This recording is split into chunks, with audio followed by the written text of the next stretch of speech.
I'm for the mind. The war's coming forth, never with the disguise. Another A-bot for you, I really was it. Shot medals in my vocabulary. Rolling with the punches, I'm roll beating and jumping. Dealing with the problems, I got to be coping. Making it fit, and I click just like a Lego. I'll be Casio, but you can be tackled from the FBI to the CIA.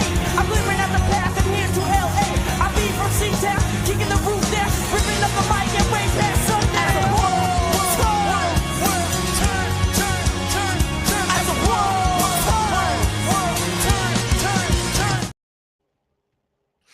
And we are back. Week 2 of the minor league baseball season is in the books. And it was a pretty hectic one. You know, all of our affiliates did pretty well. Columbus, Lake County, Akron, all got the series wins. And, of course, we're back for another week to recap it. I'm Tate McKelly, as always, joined with me, co-host Nate Boat. Nate, how are we doing today? Technology has, I guess, started to not hate us anymore. Maybe. So I don't know if we did something to the technology gods to upset them, but they have decided to give us a week off of technology problems, which, knock on wood, you can never be too certain about stuff like that. But how are you, sir? I am great because we don't have technology problems. I can't be better. Yeah, obviously that's one less thing to complain about. No, I've been good. Fun time in sports. NBA playoffs starting up. Got baseball back in full swing. Yeah, should be a fun time. Go Cavs, baby. Maybe a little slight NBA preview coming at the end if we have some time. It depends on how much baseball we want to talk to all you fine people about today. I'm still holding out hope for my Blue Jackets. They need to win out. The Canadians need to lose out, and the Jackets are in the playoffs. So I am hoping. I'm holding out hope, but the Canadiens are playing the Blackhawks today, so that probably won't go too well. Yeah, I couldn't give any insight into hockey. Really? Just none? Something I've never been able to get myself into, no. Really? Yeah. Not a big hockey guy at all, huh? Not really, no. Well, the Canadians are winning, which is bad for the Blue Jackets. That is basically all you need to know. Yeah, that's really all you need to know. We'll wait for some more people to get in here. I'll see how many people are watching. Okay, not too bad right now, but yeah, both the streams look good on Twitter and YouTube. So thanks for watching us, however you may be doing so, Twitter and YouTube. Today, we are going to give some headlines for you. Again, there's a lot to talk about throughout the minor league system. Maybe talk a little bit of guard ball because there was a move midweek last week where we saw a prospect come up from Columbus and someone get switched out. So we'll talk about that a little bit towards the end after we recap the minor league teams. But if you are new to the podcast, you have to be a Cleveland Guardians fan or maybe just a minor league baseball fan in general. But especially we welcome those Guardians fans. But even if you're not, we welcome you watching us anyway, because we appreciate the support. We need it. We're trying to build that support back up. Next week, Taven, the priority is a brand new intro. New intro. Yep. New intro is coming. List. Yep. New. It's been on the behind the scenes to-do list, and now we're putting it in public image. So if it doesn't happen next week, we can now be publicly shamed for it because it needs to happen. Yeah, it's been overdue. So we should get some clips out this week too. Should be able to. Again, now that we have seemingly figured out some technology problems, you will start to see clips get put out on Keon Sports. And stay tuned to our Twitter for all news regarding that. I also am putting together a Prospects of the Land YouTube playlist that should be able to become available on the Prospects of the Land YouTube channel if you're watching it through there. I'm just going to go in and add all the old episodes. So if for some reason you want to watch all the old stuff, hey, be my guest. Go back and watch all of the old stuff there as well. I'll try to put the interviews in there as well if I can find them. That might be a separate playlist as well. But let's see here, Taylor. I mean, how are we staying busy? What is the sports world looking like over in Massillon? Got a lot of high school baseball. It's taking full swing. My Perry Panthers not doing the best. 1-5. They got their first win on Saturday. Let's go. Hey, 12 to 1 one over win is all you Salem. need.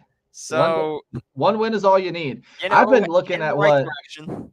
I've been looking at what Kevin has posted on Small Town Media. He is just not picking good games to go to No. at all. He's watching a lot of blowouts on the softball and baseball diamond.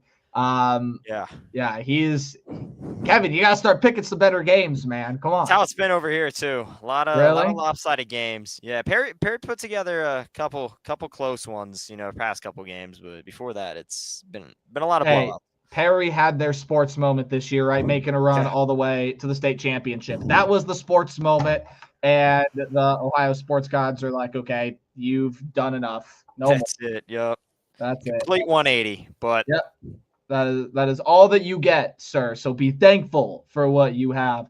I was actually calling softball games yesterday, and it was really funny because I had to come back home and shower like immediately after that because there were like 40-mile-per-hour wind gusts blowing in from the field, and where we sit to call softball, it's outside in the elements right behind home plate. Wow. So we were getting pelted with all of the infield dirt and dust that kept blowing off of that diamond. I mean, you should have seen our laptops and technology box. Like it was bad. It was like we got hit with a dust storm. Also have a pretty nice sunburn on my left leg, so that is always fun. The first sunburn of the year. Didn't think I'd get it this early, but we did. Otherwise, just staying busy with baseball, softball. We're starting to get a little burnt out over here because it is almost graduation time for me, and we still have a lot on the to-do list, and it just seems to keep piling up, as well as still trying to apply for jobs. If you know someone out there, give me a job, please. Anything in the sports media realm, please give me a job. I just want an opportunity. You will not be disappointed. That is my very short PSA to anyone out there that is looking for someone. I will not disappoint. I love calling games. I love writing articles. I'll do sales. I don't care. Put me in a position, please. Someone. Pull some strings.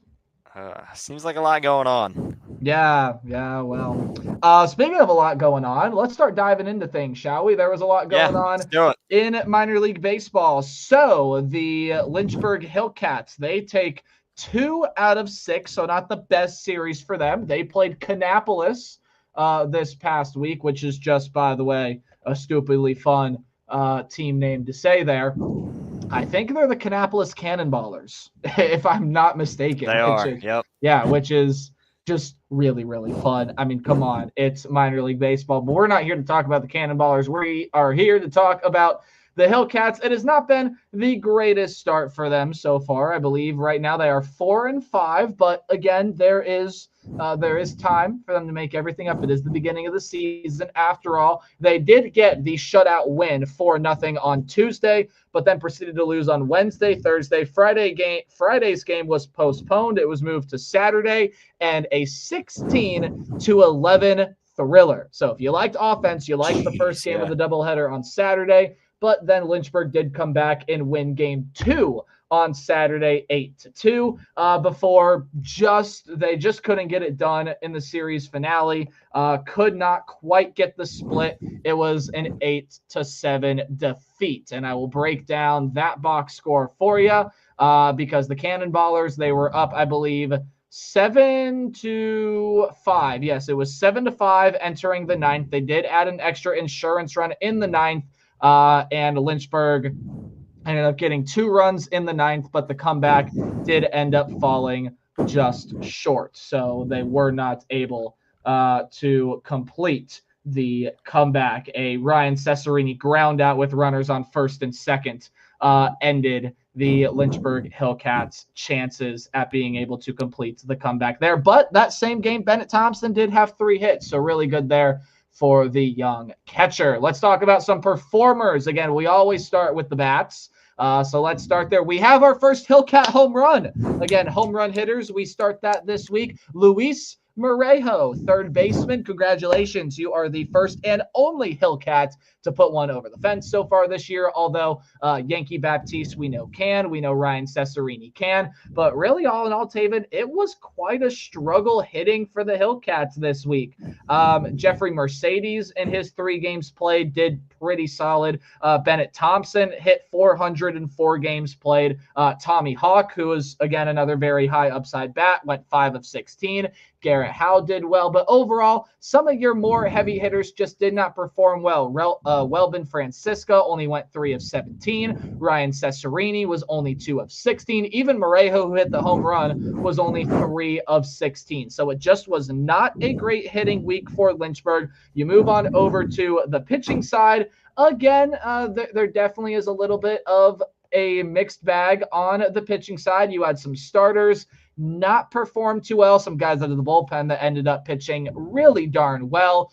Pitcher of the week, though, is going to go to Jervis Alfaro, a 2 ERA in 9 innings of work, allowed 7 hits, 4 runs. Only 2 of those were earned, striking out 6 while walking only 1. Strikeout leader this week for the Hillcats was Jogly Garcia. Started a game this week, pitched 4 innings of 1-run baseball, only allowed 2 hits, striking out 9. So he could be up there for pitcher of the week as well.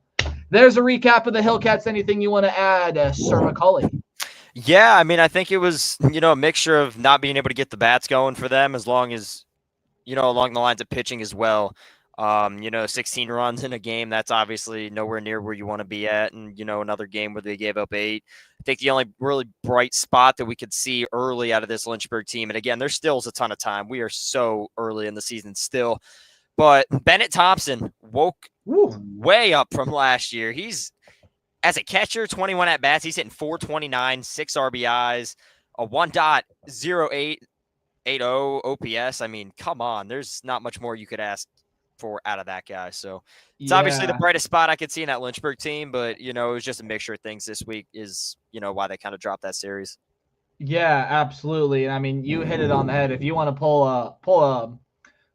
pull a sort of headline out of Lynchburg right now, it is going to be Bennett Thompson. He's up there with Jeffrey Mercedes in terms of leading the team in batting average, but no player, I believe, besides Tommy Hawk has played all 9 games for the Hillcats. Yeah, Tommy Hawk has been the only one to play all 9. Morejo, Cesarini, Howe, and Jose Perella, who's a center fielder, could be pronounced Perella as well. They have all played 8 games. Again, though, Lake County struggling to get the bats going. A lot of the heavy hitters like Yankee Baptiste, who we talked about in sort of the little preview for our minor league teams, he's right now only hitting .071. We know he can wake up, but that's his batting average as of this point. The averages just aren't there for a lot of guys. Morejo's hitting 130, Cesarini 115, Francisco 160. But it is some of these younger, more inexperienced, less star power guys that are stepping up. Tommy Hawk is hitting over 300. Garrett Howe is hitting 231. And you just touched on Bennett Thompson right there, who is hitting 429. They need some of their higher end bats to get going. And overall, when you take a look at pitching through the first 9 games for the Hillcats team, again, there are some guys that are really, really struggling, like Sean Hepner is really struggling so far. Ray Schlesinger, in the few games he's pitched, the 6 innings that he has worked, he's looked pretty solid. Again, Jervis Alfaro, all 9 of his innings. That leads the Hillcats, by the way, all came last week. Jogly Garcia has been pitching well. Braylon Doty looks like an absolute stud, even though the ERA is not quite where you want it to be. Very mixed bag for the Hillcats right now. Yeah, 100%. Lynchburg, obviously, we've touched on. Any of these guys can do anything at any given moment. It's really early. I think, some of them are really going to snap out of it. You're going to go in slumps, all this and that, and, low A. It's just really early to tell, in my opinion, for, what these guys are going to be and, how Lynchburg is going to do this season. We will move on here to Lake County. Again, we will save our storylines for a little bit. In fact, next week, Taven, I think we should actually be doing the storylines before we recap teams, because my storyline is in Lake County. In fact, you just want to read our storylines now? Yeah, that's cool, man. Okay, so again, clip this. for our future reference. It's storyline time on Prospects of the Land, a podcast. Your headline, Sir Taven McCauley, is... Going with me first. All right. It's got to be, Akron staying hot. The Bats have been absolutely on fire with Kafis, Bazana and Burgos. Burgos, his first 4 games as rubber duck. He goes 4 for 4 with the deep ball. CJ Kafis wins, what was it, Eastern League Player of the Week, and he's hitting .556. I mean, it's just batting average. Dude is an absolute freak. Travis Bazana is hitting well over 300. He's been able to stay hot at the plate and do what your number 1 pick has to do.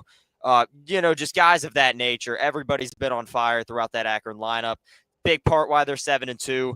Big reason why they're on top in the Eastern League.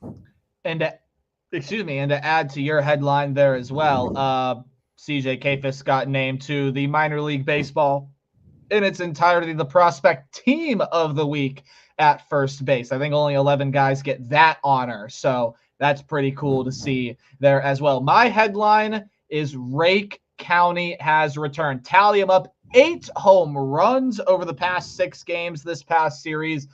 Lake County, again, had struggled just a little bit to get the offense moving, except for that 13-1 win that they did have. But you could see at points the offense just wasn't there. I mean, Rake County, I think there was a moment this past series where there was a back-to-back and then almost a third back-to-back-to-back home run on top of there as well.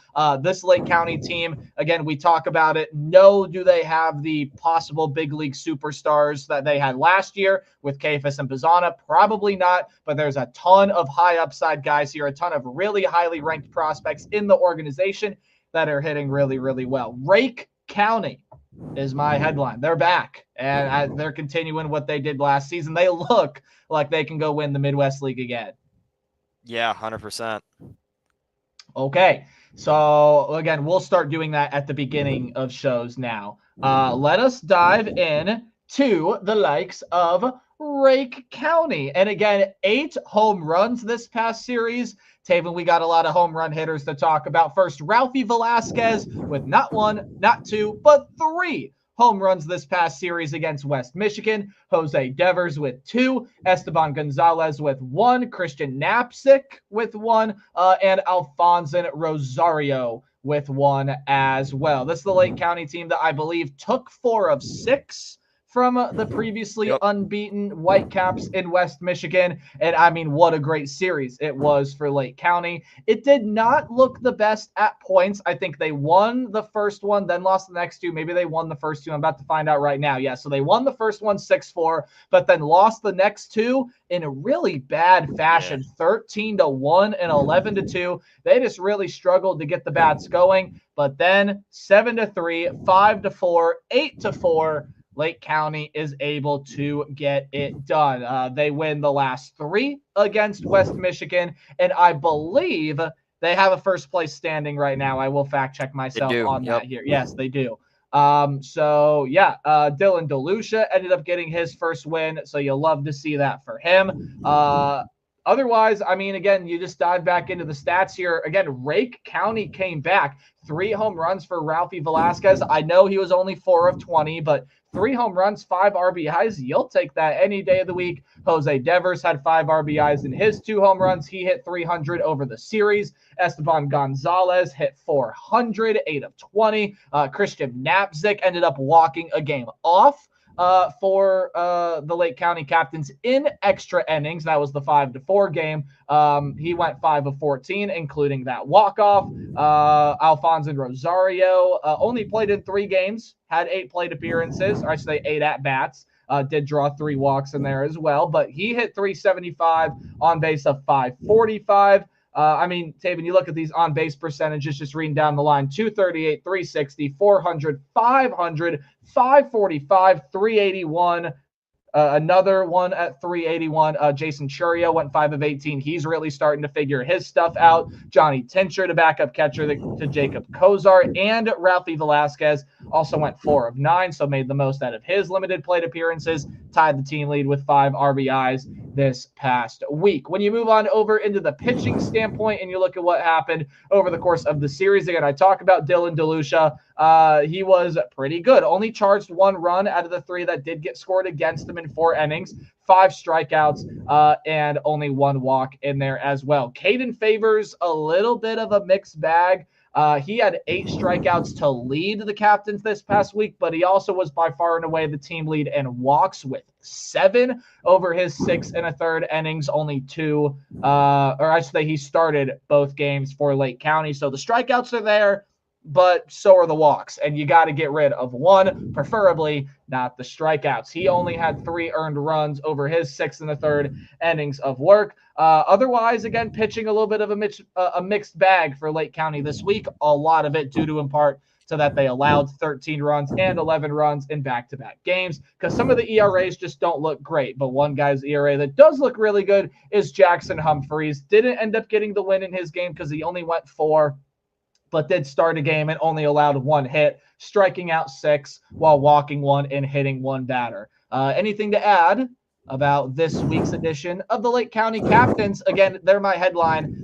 Rake County, man. They're never going to go away. Doesn't matter who you put on this team. It's Rake County. Yeah, I mean, I think it's the biggest part of Lake County's success this week was being able to battle back.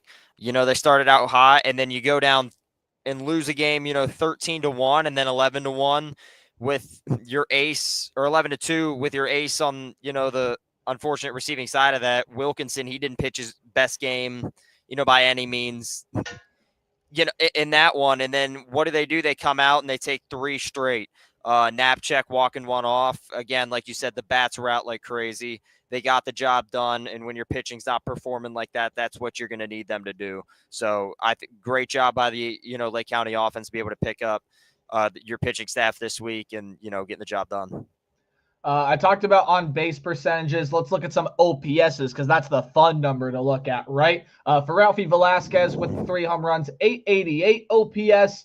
For Jonah Advincula, 734. For Wilfredo Antunez, 778.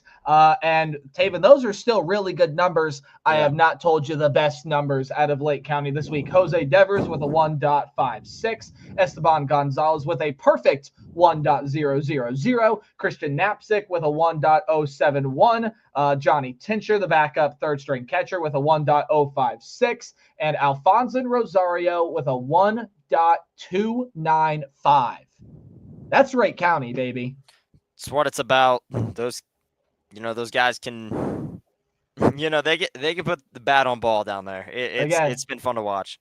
And again, no Bazana, no Kafis, no Fox. I mean, Ralphie Velasquez, Jonah, no Engel, Ralphie Velasquez, Jacob Kozart, Jason Churio, Wilfredo Antunez. Some of these guys are some of the most highly regarded prospects in the organization. This team is going to be fine, Taven. They're going to be absolutely fine. Pitching, though, is starting to become a little bit of a concern. We've already seen DeLucia not have his best game, Wilkinson not have his best game. Some guys out of the bullpen are struggling, but it's still very early on, and we know that there's some very, very talented pitchers throughout this organization as a whole, especially in Lake County. Yeah, I think you put it best. DeLucia and Wilkinson are the guys that you're going to have to lean on this year. Obviously, we didn't see their best outings, DeLucia last week, Wilkinson this week, but it's still incredibly early, especially with Wilkinson. I have no doubt that he'll be back to what he was. I mean, we already saw that in his first start, him just being the dominant pitcher that he is. So I think Lake County is going to be completely fine this season. And, like we've talked about it I would probably say, every affiliate besides Lynchburg, it's going to be important for all 3 being Lake County, Akron, and Columbus to go out and win that first half. And I think that's what Lake County is going to have to do. So, you lean on those guys early going. I think you should be fine if they find their footing early. The win streak got going. What am I trying to say here? Sorry, I'm looking at something. Okay. Moving on into the Akron Rubber Ducks. That's where I'm going with this. The win streak continued for 2 more games against Altoona. And if you don't know a lot of history about the Eastern League and AA baseball, can't say I blame you.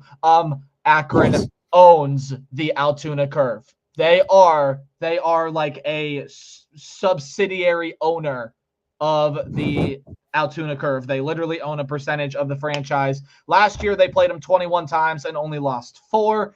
They did lose to them twice here. But it was because the bats just weren't going. Beautiful weather in Akron this past weekend for the home opening stand. Won the first game 6-5, won the next game 13-1. They won that 6-5 game and come from behind fashion.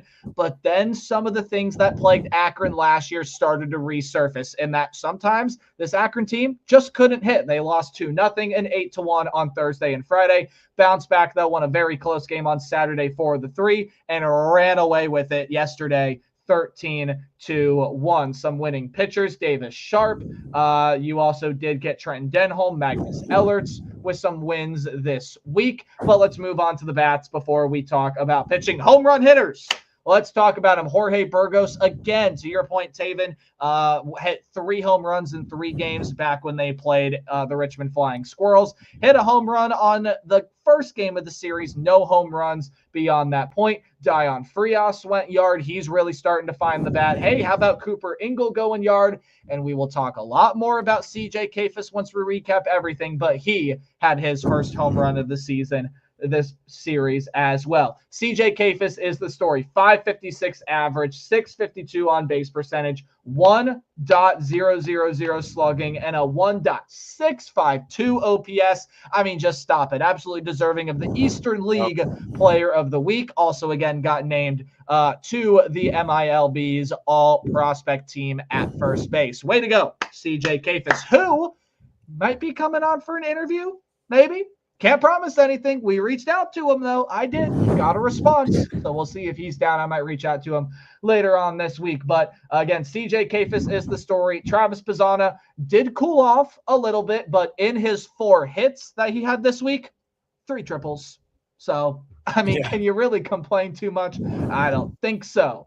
I mean, Travis Pizzana continued to do his stuff. Otherwise, every other number looks fairly solid. Jorge Burgos was the only other guy that hit over 300.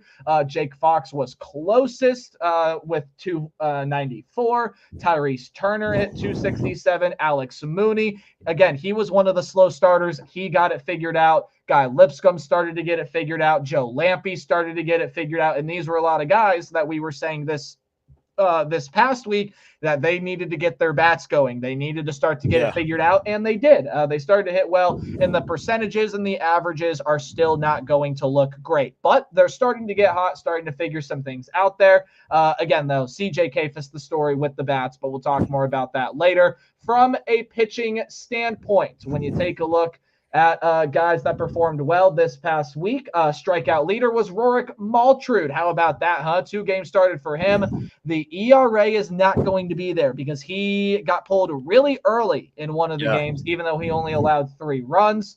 But you look at some of the other names here. Magnus Ellerts in 3 1/3 innings of work, 7 strikeouts, 1 walk, no runs allowed. Aaron Davenport, your guy, 5 innings shutout. He got he did not get the win.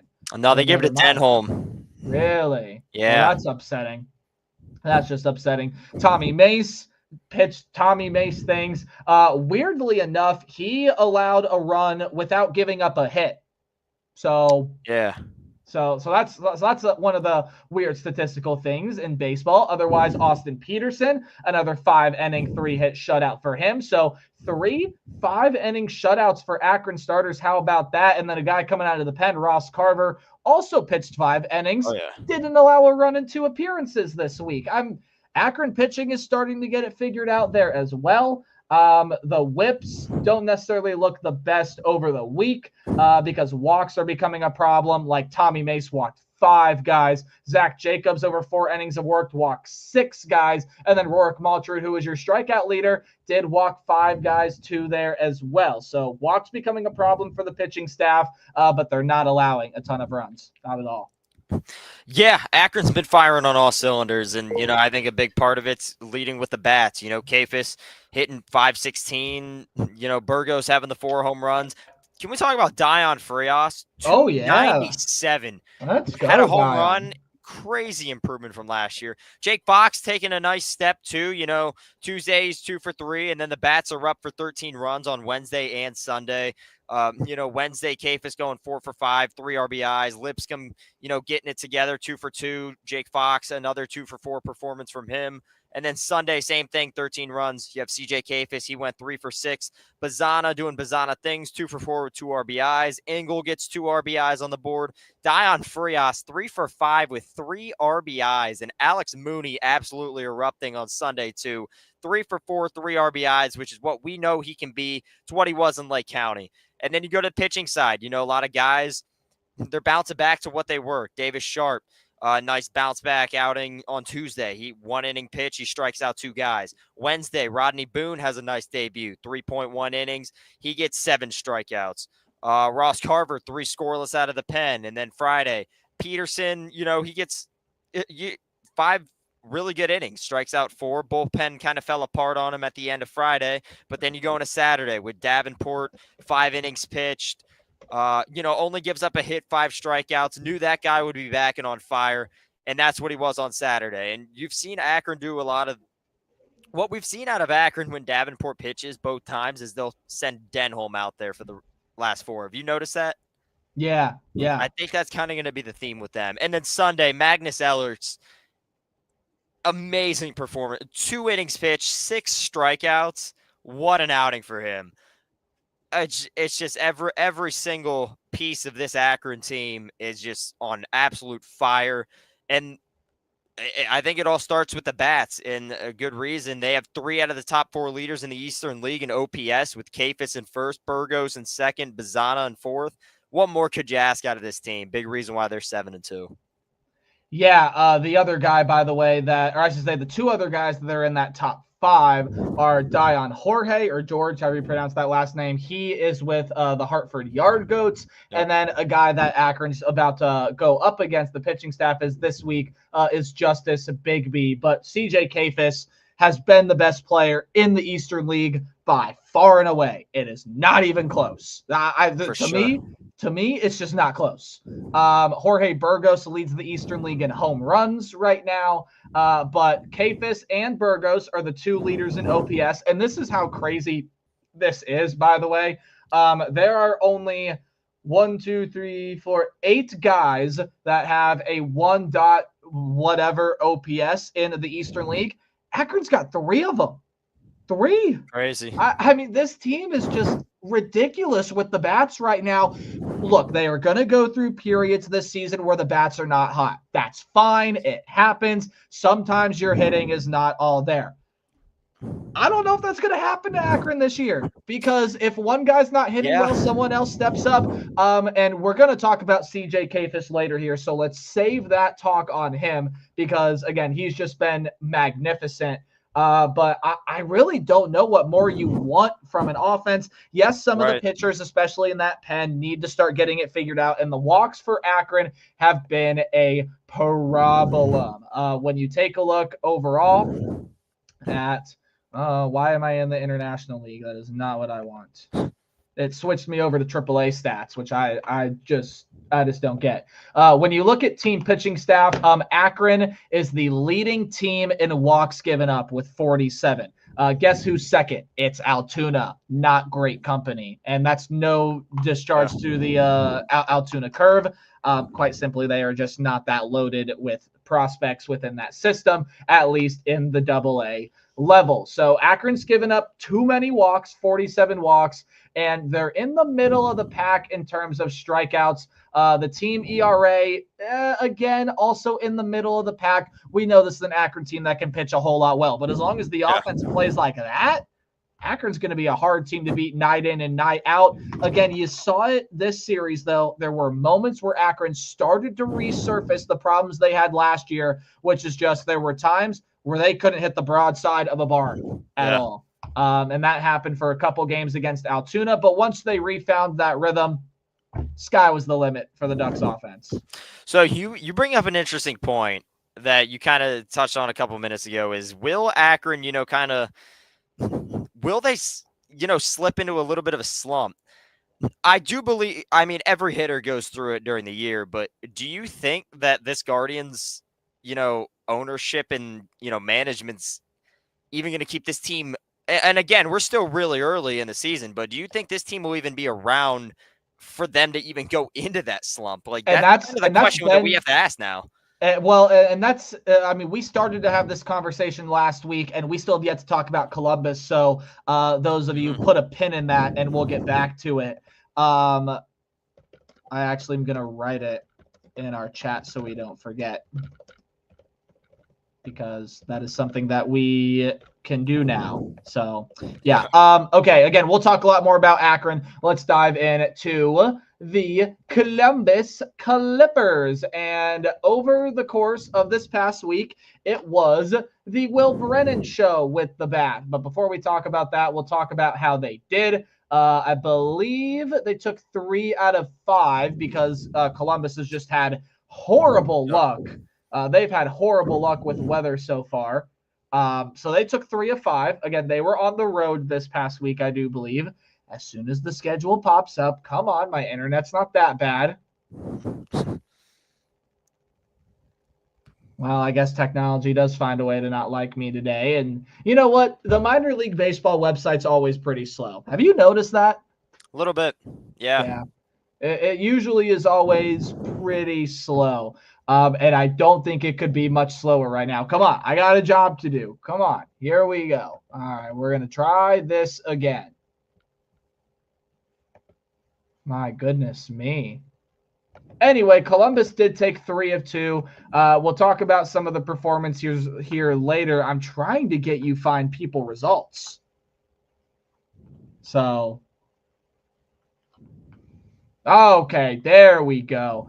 Yeah, so their first game on Tuesday ended up getting postponed, so it was a doubleheader Wednesday. They won 6-5, and then sadly lost 4-5, I believe, in walk-off fashion in the second game there of that series. One on Thursday, 2-1. One on Friday, 9-2. Nikhazy and Messick got the wins in both of those games, but then they did lose Sunday in game 3 after Saturday was canceled because of snow.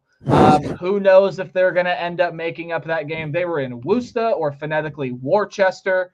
They are back home this upcoming week, but we'll tell you who they are playing here in just a little bit. So 3 out of 5. Not too bad for the Clippers. This is the team that really started to catch fire towards the tail end of last season. We do have some home run hitters to talk about. Whether your story is Will Brennan or this guy, Juan Brito. 2 home runs over the past series. Will Brennan hit one. Petey Halpin, I think, his first AAA home run. Here we go. Petey. And then Will Wilson, the Rule 5 draft pick, continues to stay hot in there as well.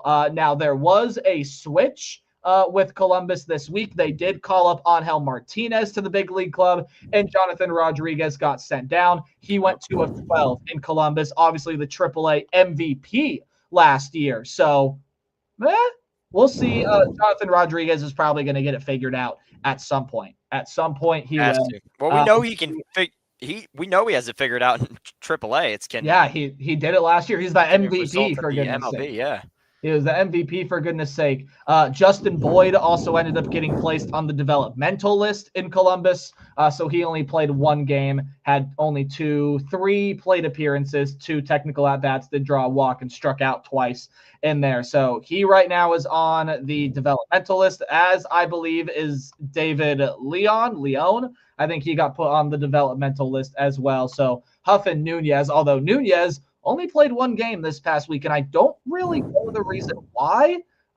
So remains to be seen on that, although Cody Huff has been playing pretty well. Hit 316 this past series. Again, I talked about Will Brennan. It's because 1 home run, went 10 of 22. That's a .455 batting average for all you math nerds, with 8 RBIs this past week for the Columbus Clippers. Petey Halpin's strikeouts have been his problem in 18 plate appearances, or I should say 18 at-bats. He struck out 8 times, which is not a good ratio, but hit well this past week. 4 hits, 1 of those over the fence. It was just a solo home run, but hit 222, not bad.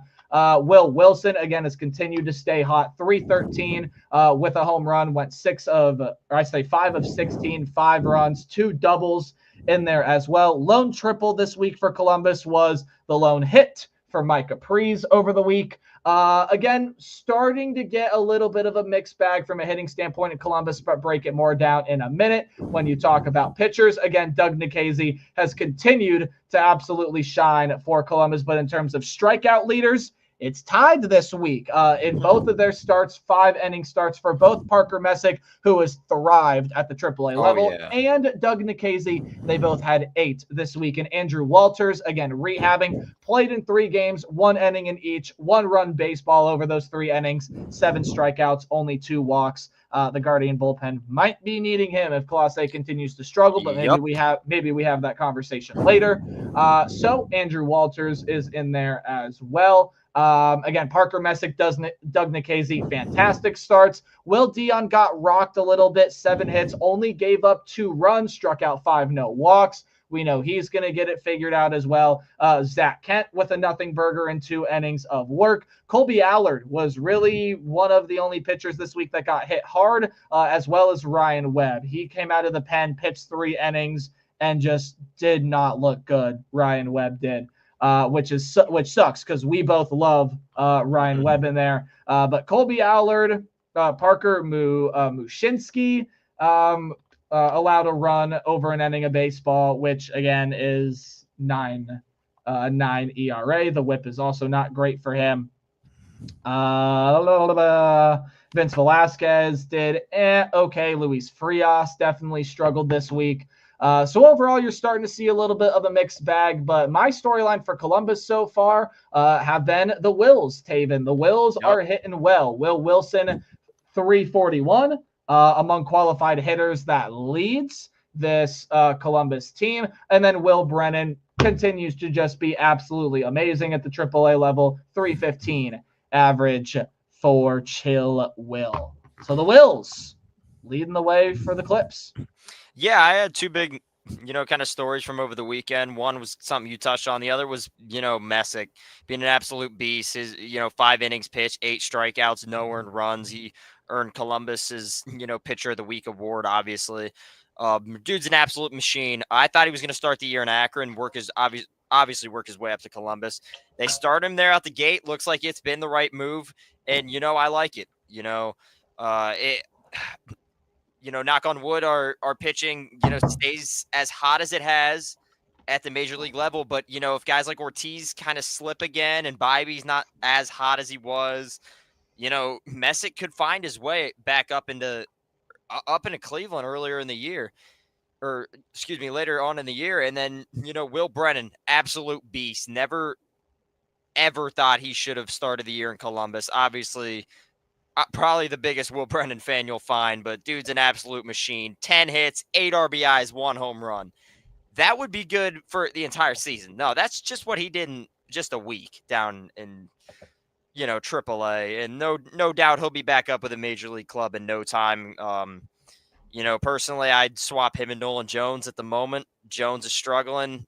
Will's hot. Swap him, see what happens. Obviously not my call to make, but got to be 2 biggest storylines, offensively and, the pitching side too. Yeah, the only problem with that is you can't move Nolan Jones down because of the money he's making. It'd be like a Miles Straw move.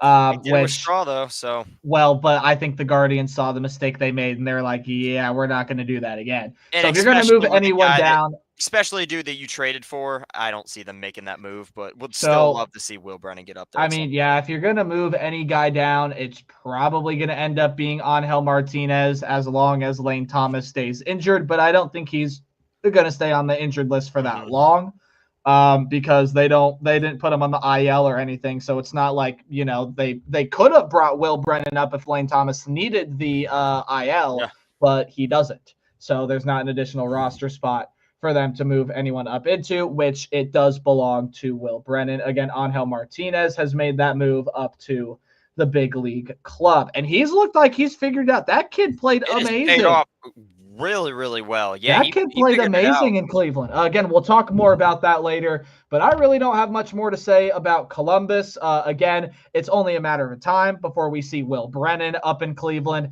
and I think especially now only a matter of time before you start to see Nikhazy, maybe even Parker Messick. Who knows? Yeah, you talk about those, got a lot of pitchers that they can use in a lot of different spots.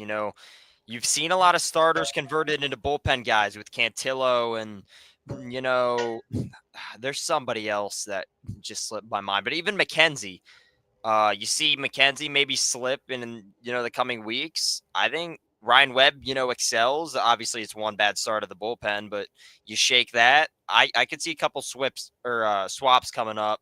And, Nikhazy and Webb, like we've said countlessly, I think they're going to be at the, the start of that, kind of Yeah, up and and we have down. not we just have not seen Tristan McKenzie that much out of the bullpen either. Yeah. So Which I'm again, not complaining about.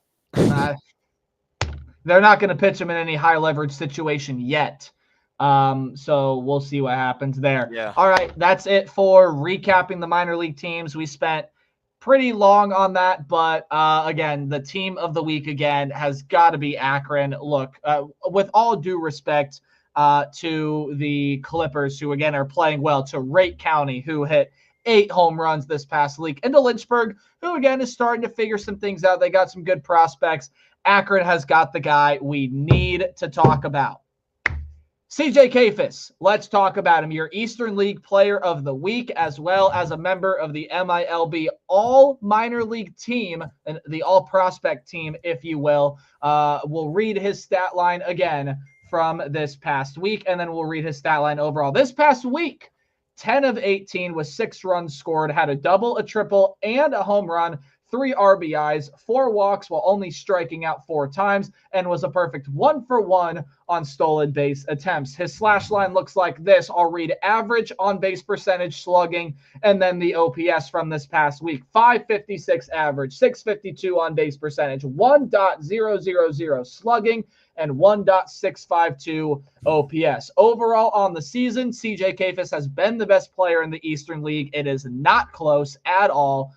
16 of 31 over 8 games played, which is a 5.16 batting average. He has 8 runs scored, a home run, 2 doubles and 3 triples, 7 RBIs, 6 walks to only 7 strikeouts, and again, the perfect 1-for-1 on stolen base attempts. His slash line looks like this. Read it in the same order. 516 average, 605 on base percentage, 871 slugging, and a 1.476 OPS.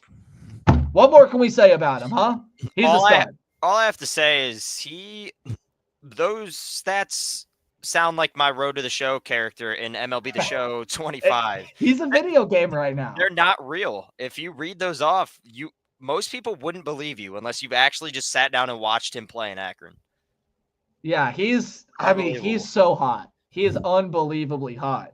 Both you and I posted him on his Instagram story. He even reached out to me and reacted to the story, which was really cool. Yeah. Hopefully we can get an interview with the guy while he stays hot, because man, has something got found out with CJ Kayfus, and he is just, because didn't it feel like when he came up to the AA level, there were 1 or 2 games last year where he kind of struggled a little bit at the beginning and then found his rhythm?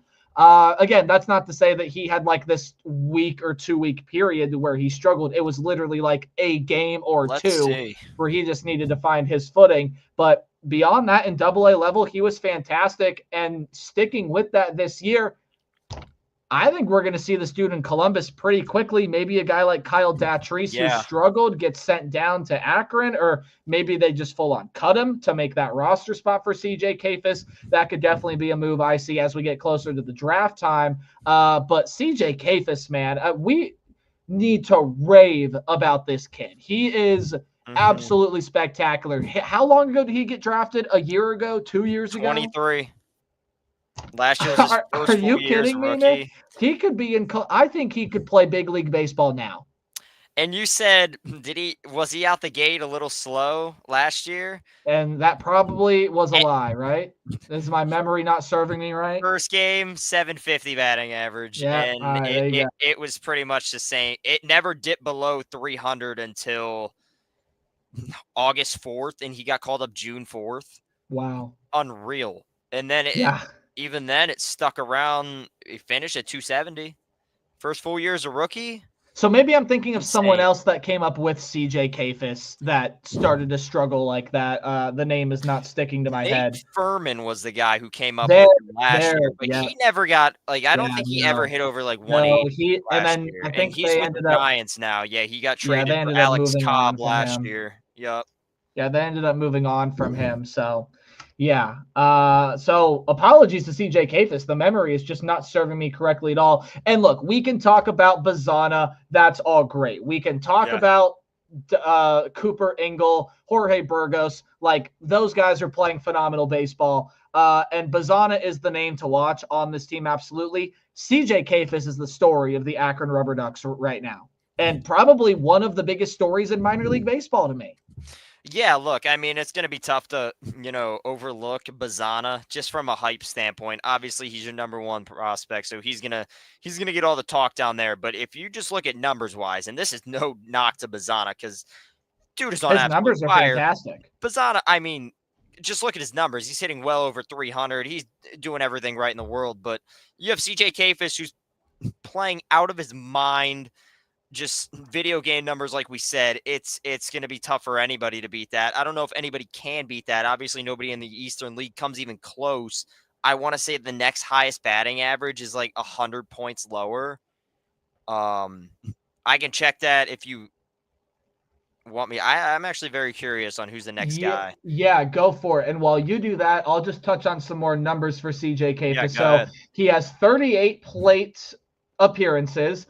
He has only ground into one double play. He does not have a sacrifice this year. He's been hit by one pitch. That's all great. He has 27 total bases in 38 plate appearances, 27 total bases with 6 extra base hits. His batting average on balls in play is a 652.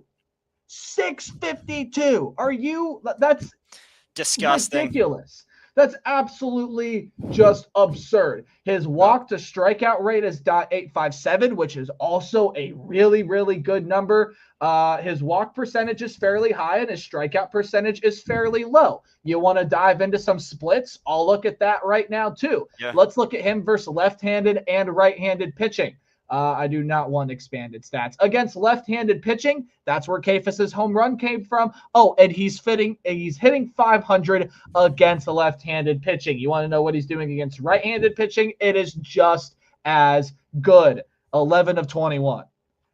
There is no weakness with this guy right now. There's none. Cannot find one weakness in him at all. And just looking at the, Eastern League batting average leaders, Kafis 516, second guy in second place 429, 87 points separates 1 and 2. And you don't see that with any other guy on this list. Like, you look at second to third 20 points, third to fourth 9 points, 4 to 5 15 points. So it just shows you what this guy is just doing in this league. What's the second leading batting average in the Eastern League right now? 429 by Dian, I want to say Jorge.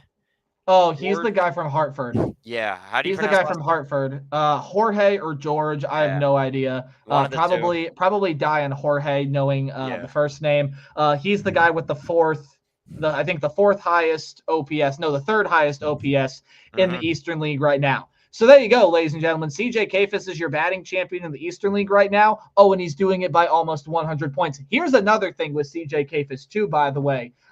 He's been clutch, and he's been clutch all the time. Now, granted, it's only 2 at-bats. Clutch time in baseball is kind of weird to stat. Basically, if it's a late game scenario, I think 7th, 8th, or 9th inning, and the game is close, CJ Kafis is 2 for 2. I mean, he comes through in the big moments. 2 for 2 does not have an RBI in that standpoint as well. I'm actually going to find out. Okay, so let's look at his stats in I'll say the 8th inning or later. Shall we do that? That's something we can do. No, not batting 8th. Come on. I'll get it. All right. 7th inning or later, or 8th inning or later? 7th. All right. 7th inning or later. CJ Kafis, 3 for 7.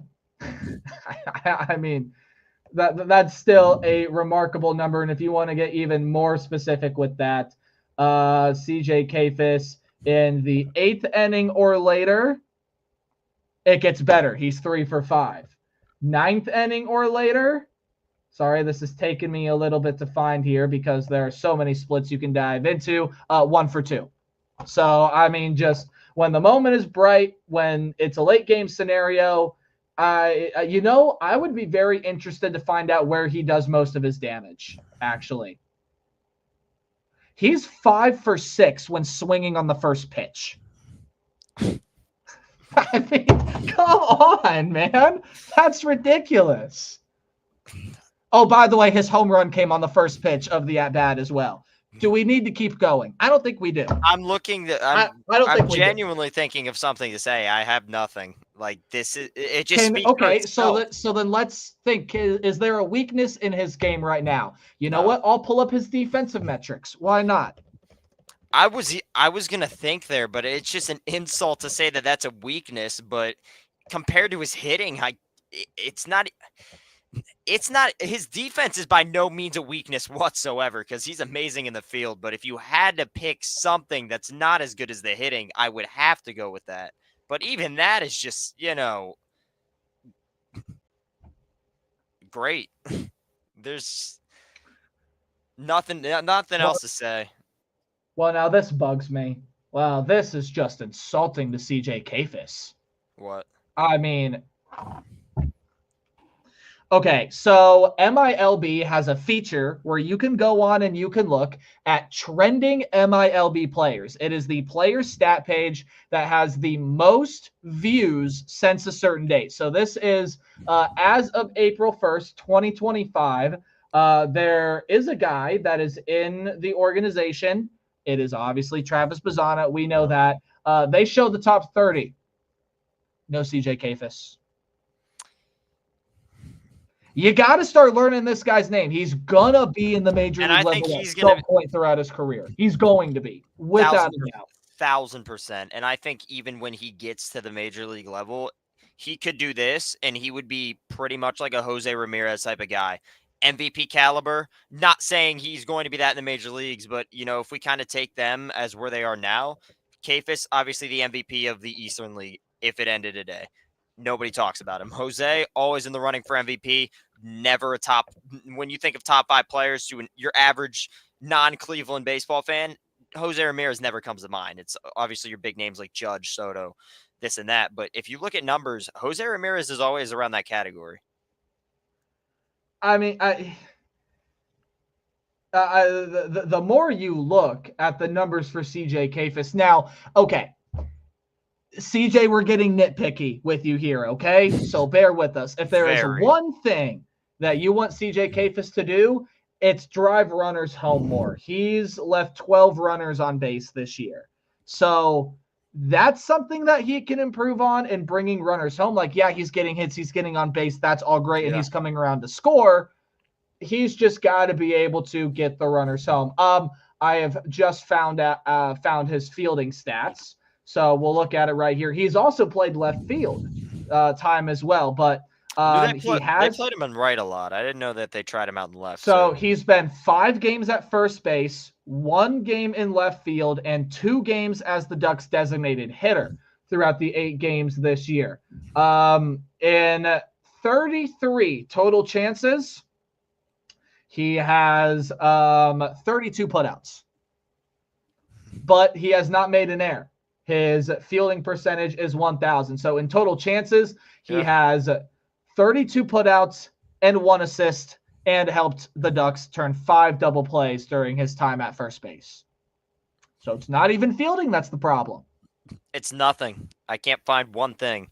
If I had to get very, very, very, very nitpicky, maybe he could be a little quicker, but that's it.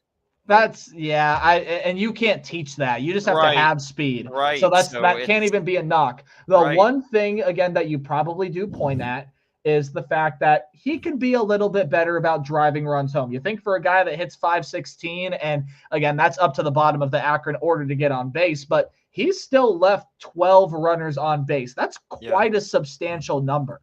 So yeah, that's it, man. I think we close the book on Kefis. Yeah,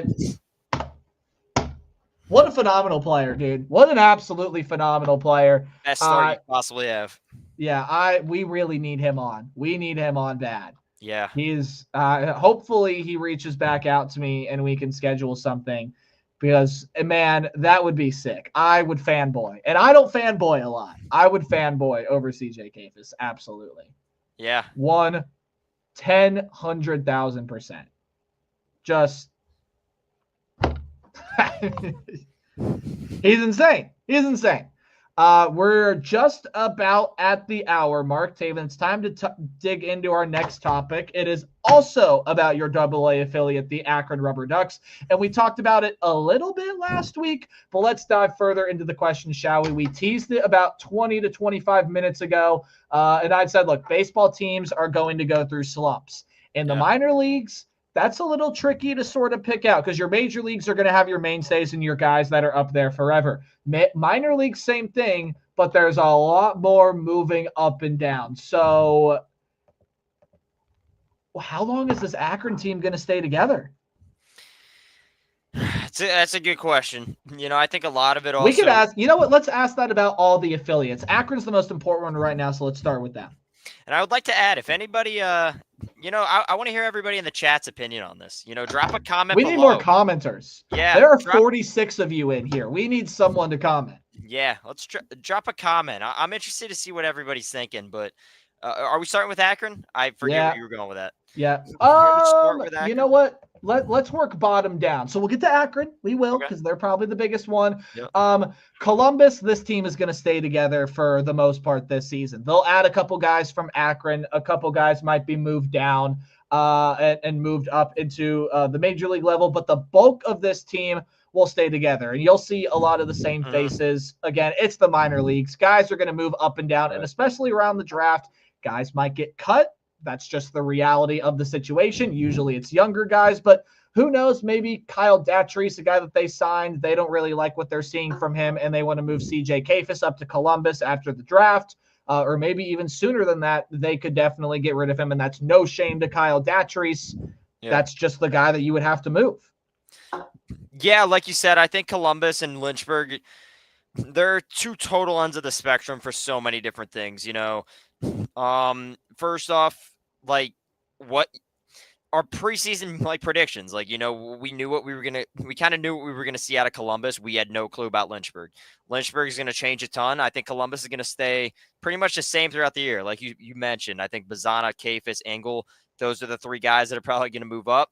A couple guys move down, fluctuate, but more or less last year we saw Columbus pretty much stay the exact same all year. The only time you really see that team change drastically is the Rule 5 draft and your off season. So I think that team's going to stay the same for the most part. And I kind of see that team just, staying together all season. And I'm actually really glad you mentioned Lynchburg in there because especially when we get to July and the MLB draft happens and then they start signing guys and assigning them in August, Lynchburg's roster is just going to look entirely different. It's what happened last year. It's what happens every year in every single A team across the entire nation. So yeah, I'm very glad you mentioned Lynchburg because again, as we expect Columbus, the main bulk of this team is going to stay in Columbus the entire season. They don't really move anyone down from Columbus unless they're giving them their shot in AAA like a Parker Messick, but we know he is going to stay. If they don't want to cut Kyle Datries, they might move him down to AA, but you really don't see guys get moved down from AAA a whole ton, at least within this organization. Yeah. And even the likes of Milan Tolentino, he's earned that spot and he's playing well. So you definitely aren't going to move him down. Maybe they put Datries on the development list like they did with Justin Boyd. So that's it. But the two middle teams here are the high A team and the double A team. Those are always the most interesting to talk about in terms of roster fluidity. Again, the big one in this conversation is Akron. So let's start there. Bazana, we don't know how long he's going to stay. At this rate, we just raved about him. CJ Kefis, who knows how much longer he has at the AA level. He could be like Ryan Webb. Ryan Webb has seen every single affiliate one each year. since he's been drafted. He was in Lynchburg in 22, then did Lake County in 23, was in Akron most of last year, moved up to Columbus late, and now is in Columbus for 25. CJ Kafis is following the exact same pattern, and I think he's going to be in Columbus well before this season gets done. 100%. And I mean, you could even point to some other guys here. Like, I doubt Cooper Ingle is going to move up to Columbus. But especially if who knows what is going on with Dom Nunez, maybe they need another catcher, so Cooper Ingle could come up that way. The big two guys to me to watch here are Bazana and Kafis. If you want to talk about some guys in the pitching staff, maybe Austin Peterson, Aaron Davenport are guys that can get called up. But the two big names in Akron are Bazana and Kafis. And again, just how long is the core of this team going to stay together? I honestly, looking at it, don't know if it's going to change that much, but you might lose your two biggest guys in Bazana and Kafis before the season's done. Absolutely. 100%. They're going to be gone. If I had to give a time frame, it's really tricky too, because it's not just based off of performance. And obviously we're not in the general manager's room while they make these choices, but you gotta think that they're gonna keep Bazana down all year, and not just for like a skill standpoint, but you also got to work that contract with how cheap the Dolans are too. So that's another factor you have to really add in there too. Yep. It's not just based off of how well Bazana performs. It's like, are we going to compete? Do we need him up now, or can we afford to keep him down for another year for a contract? And there's just so much that'll go into Bazana. As of right now, I think they can afford to keep him down because of the second base play they're getting out of Gabby Arias, especially with the bat right now. I told you, but I'll save my I told you so's for later. I mean, the big one, man, is CJ Kafis. If it were up to me, he's in Cleveland yesterday. Like, I just throw him up there. I'm being serious. Like, how old is Kafis? Because I know he went to college for a solid amount of time. He's 23. 23. Yeah, that's old enough. Yeah. But again, he was drafted in 2023, so the service time isn't there, and right. Which again is the unfortunate thing to talk about with an organization like Cleveland, because if it were any other big organization and you get a big prospect, you send him up. But here's the thing too, is Bazana is a good enough Kafis, I could definitely see the service time manipulation thing happen with him. Yep. Bazana, I think that's I think it's about 60-40 unlikely to likely. I think it's a little bit more unlikely than it is likely that they service time manipulate Bazana because of the caliber of prospect that he is. He's the number one overall draft pick. The number one overall draft pick. Look at where some of those guys are now. Paul Skeens is one of the best pitchers in the National League. Dylan Cruz is in Washington right now. Rutschman is up in the major leagues, and he's been up and down, but for the most part has played well. Was Cruz 1-1? I don't think so. I think he was 1-3, but nonetheless, pretty much around what you're saying. Because I think it went Cruz. No, because I think it went Bazana. Oh, when was Cruz drafted, actually? I want to say it's a good question. He was 1-2 in 2023. After Skeens? Yeah. Yeah. He was 1-2 in 2023. I'll actually look here. So I'm just MLB draft.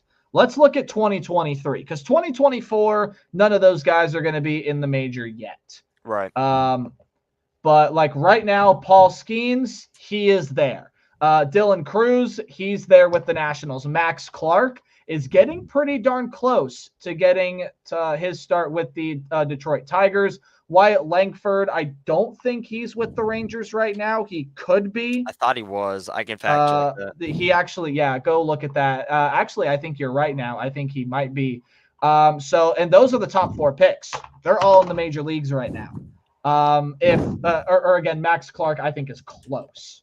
Wyatt Langford, you said? Yes. Yeah, he was up there pretty much all of last year too. Oh wow. And Max So he had to Clark be the year previous. and No, Max 23. Yeah. and Max Clark right now is in high A. Yeah. He's with West Michigan. and, Interesting. and Langford played all of that 24 season. He had 500 at bats and he hit 253. So, Interesting. So yeah. again, there are your odds and ends, but for the most part, you see our point, right? Paul Skeens is up there. Dylan Cruz is up there. Wyatt Langford is up there. Those are 3 top 5 draft picks. And Bazana has all the talent in the entire world.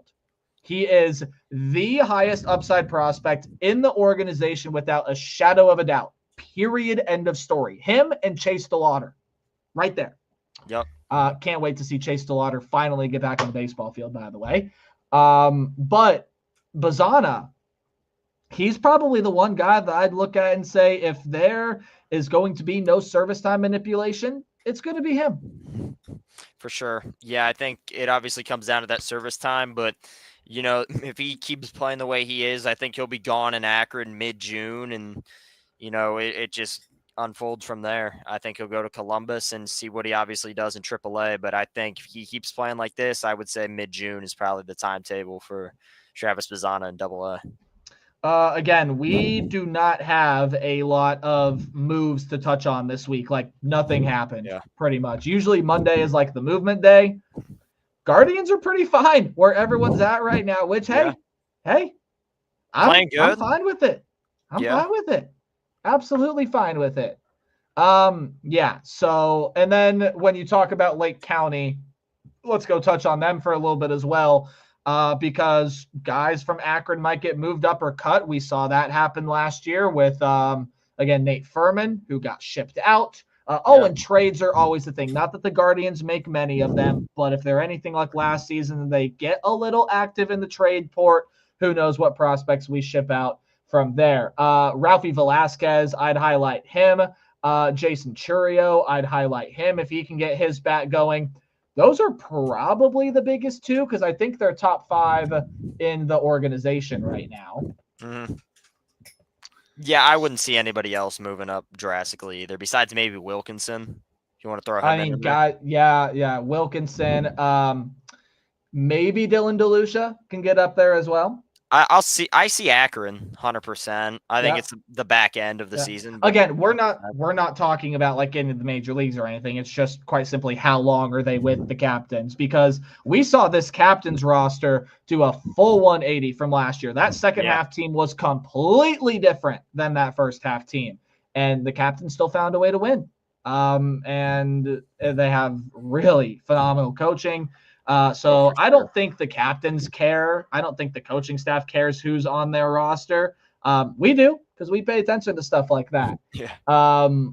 And you people out there should too. There's 48 of you in here, for goodness sakes. Wilkinson,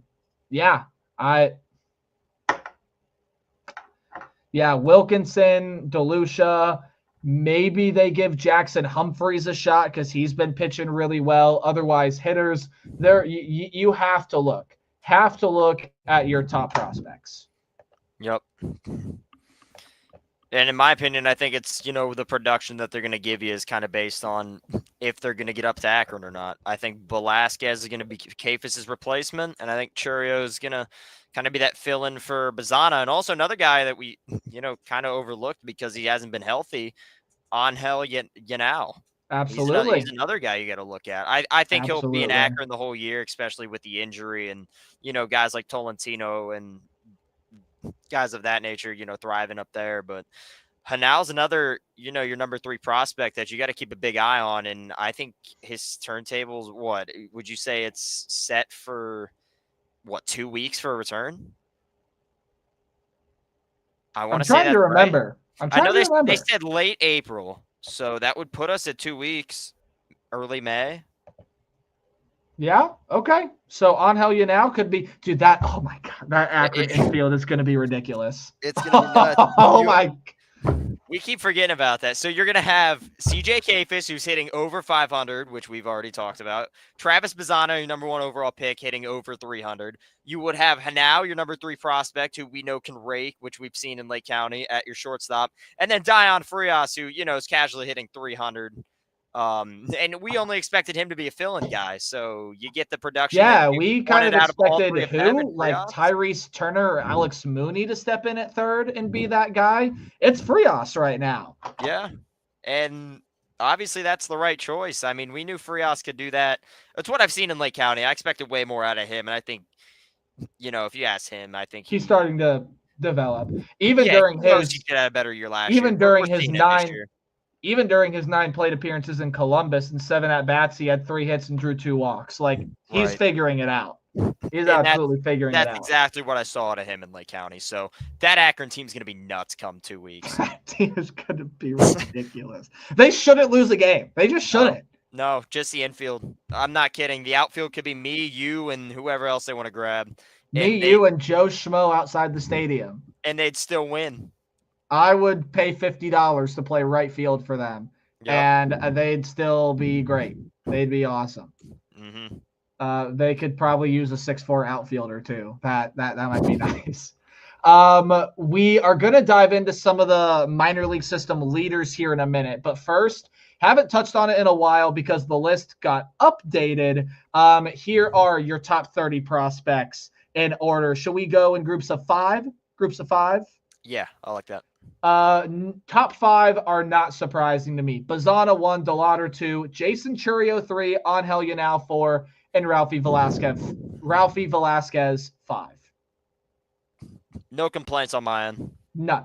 Welbin Francisca at 6, Cooper Ingalls 7, CJ Kafis 8, Braylon Doty 9, and Juan Brito at 10. My only thing would be I think Kafis is a lock for 6. I don't think we've seen a lot out of Welbin yet. Yep. Probably Kafis could even be above Ralphie Velasquez, honestly. And you know how I get with these. I think guys in AA should be higher than guys in, rookie ball and of that nature, like Doty. Yeah. We've only seen 2 outings out of him. I don't think he should really be 9. It's not a knock to him. I just personally think, guys who we've seen for a longer time that can give you more production now, I think they should be a little higher. But, yeah, I think Kafis should obviously be 6. You can maybe even obviously now you can make an argument for him being in the top 5. But, yeah, I'm fine. I can make an argument for him at 3. You really could. 2, with Delauder being hurt. When you do rankings like this, though, you have to think about upside, and we're seeing CJ Kafis' upside right now. Right. I don't know if it's as high as an upside as Delauder, even though he can't stay healthy. You have to think about Delauder at his best consistently, and it's him barely swinging the bat. He could take a 25-mile-an-hour swing, and the ball would go 400 feet. Yeah. Yep. So, 11 through 15, Andrew Walters, Jonathan Rodriguez, 2 guys that I just didn't think be on a list like this because they've seen major league time, and that's your opinion as well. Parker Messick, 13, Joey Oki, there's our first rookie ball guy. He was a draft pick last year. He's 18 years old at number 14. Jacob Kozar at 15. Why not? We'll throw in the 16th ranked guy as well, Chase Mobley, another rookie ball guy, also 18 years old. Yeah, rookie ball guys, I just touched on it. Don't think they should be as high. Not saying they're not good because obviously they're there for a reason. They have a ton of upside, but again, made that point pretty clear. And another point that me and you made clear, I think Walters and Rodriguez probably shouldn't be on the list. They've seen a lot of major league time, especially Walters. Again, not a knock to how, they've been playing. For Walters, sure. Obviously a stud. He's going to be amazing when he gets back. But, he's been in the majors for some time now. Don't think he should be on the prospects list.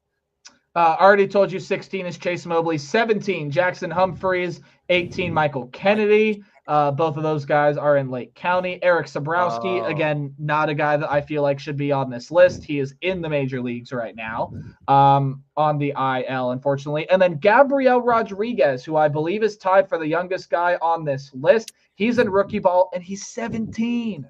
He's not the Gabby Rodriguez we saw last year in Akron, by the way. Nope. Different Gabriel Rodriguez. Different guy. That Gabriel Rodriguez struck out every time. Every day. Yeah. My only problem with that is, Sabrowski. Kind of same thing we made. He's already been in the majors. I think he should be on the list. There. But that's just grasping at straws at this point. Yep. 21, Doug Nikhazy. 22, Josh Hartle. He's in Lake County. 23, Daniel Espino, because he hasn't been able to stay healthy. Yeah. Here's also tied for the youngest guy on the list, Juniker Caceres. He's in rookie ball at 24. Alfonso Rosario at 25. And why not? We'll read the rest. Robert Arias is a guy in rookie ball. He's 18. He's at 26. Petey Halpin, 27. Luis Morejo, 28. Austin Peterson, 29. And Ryan Webb at 30.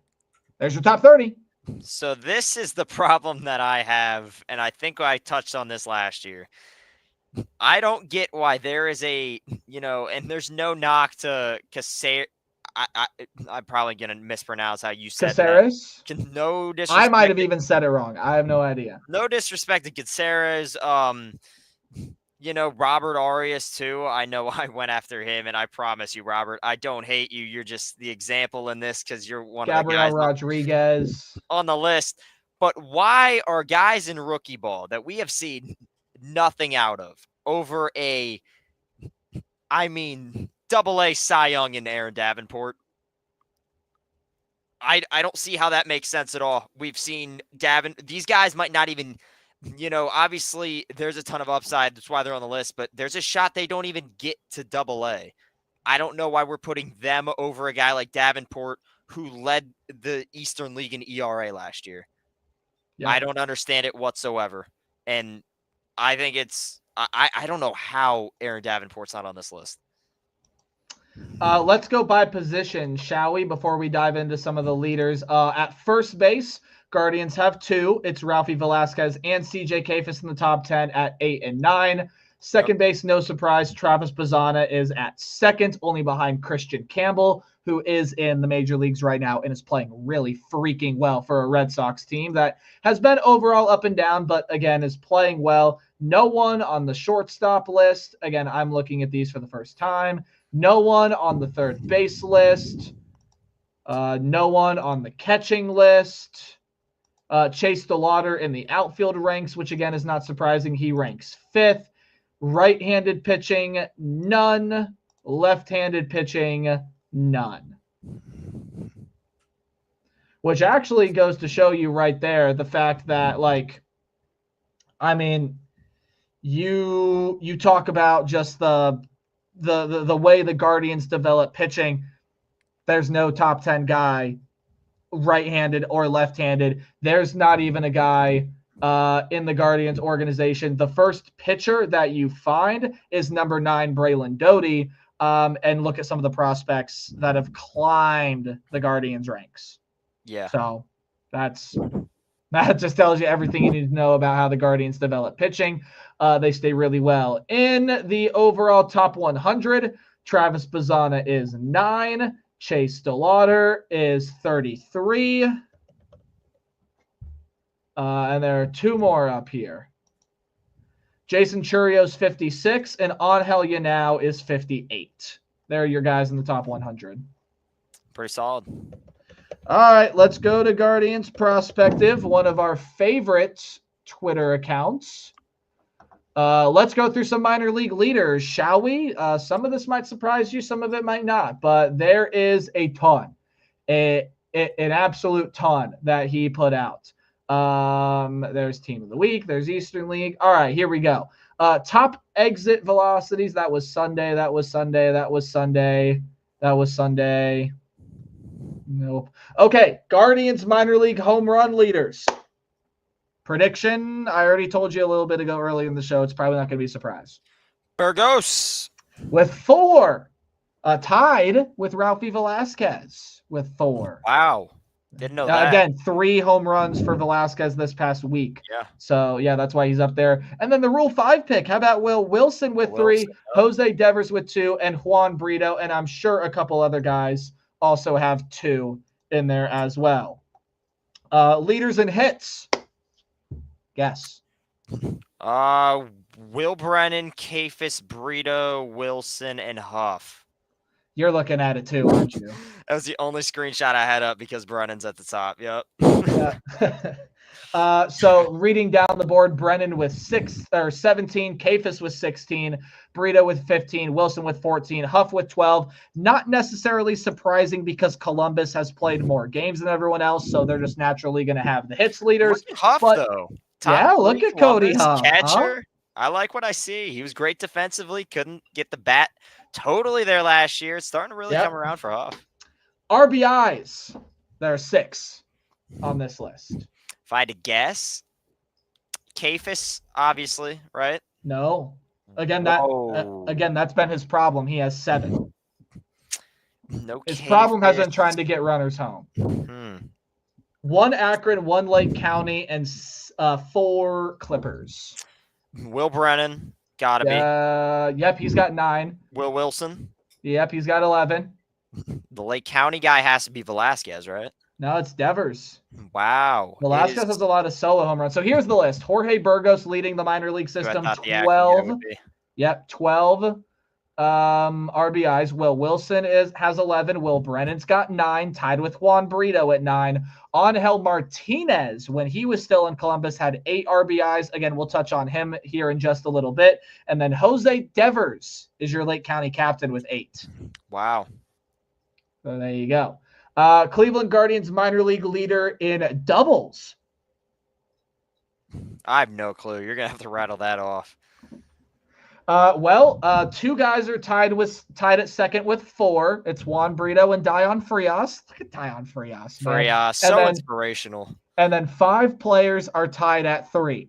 Leading the way before he got called up to the majors, Angel Martinez had 6 doubles in Columbus. Jeez. And it's translated to Cleveland. Again, we'll talk about that later. It's our lead story when we talk guard ball. Minor league leaders in triples. 2 are tied for the top. Actually, 3 guys. The top 3 leaders are in Akron. Gotta be Bazana. Bazana's got 3. He's tied with another guy. We raved about him earlier. Kafis. Yeah. One more. Akron. Yeah.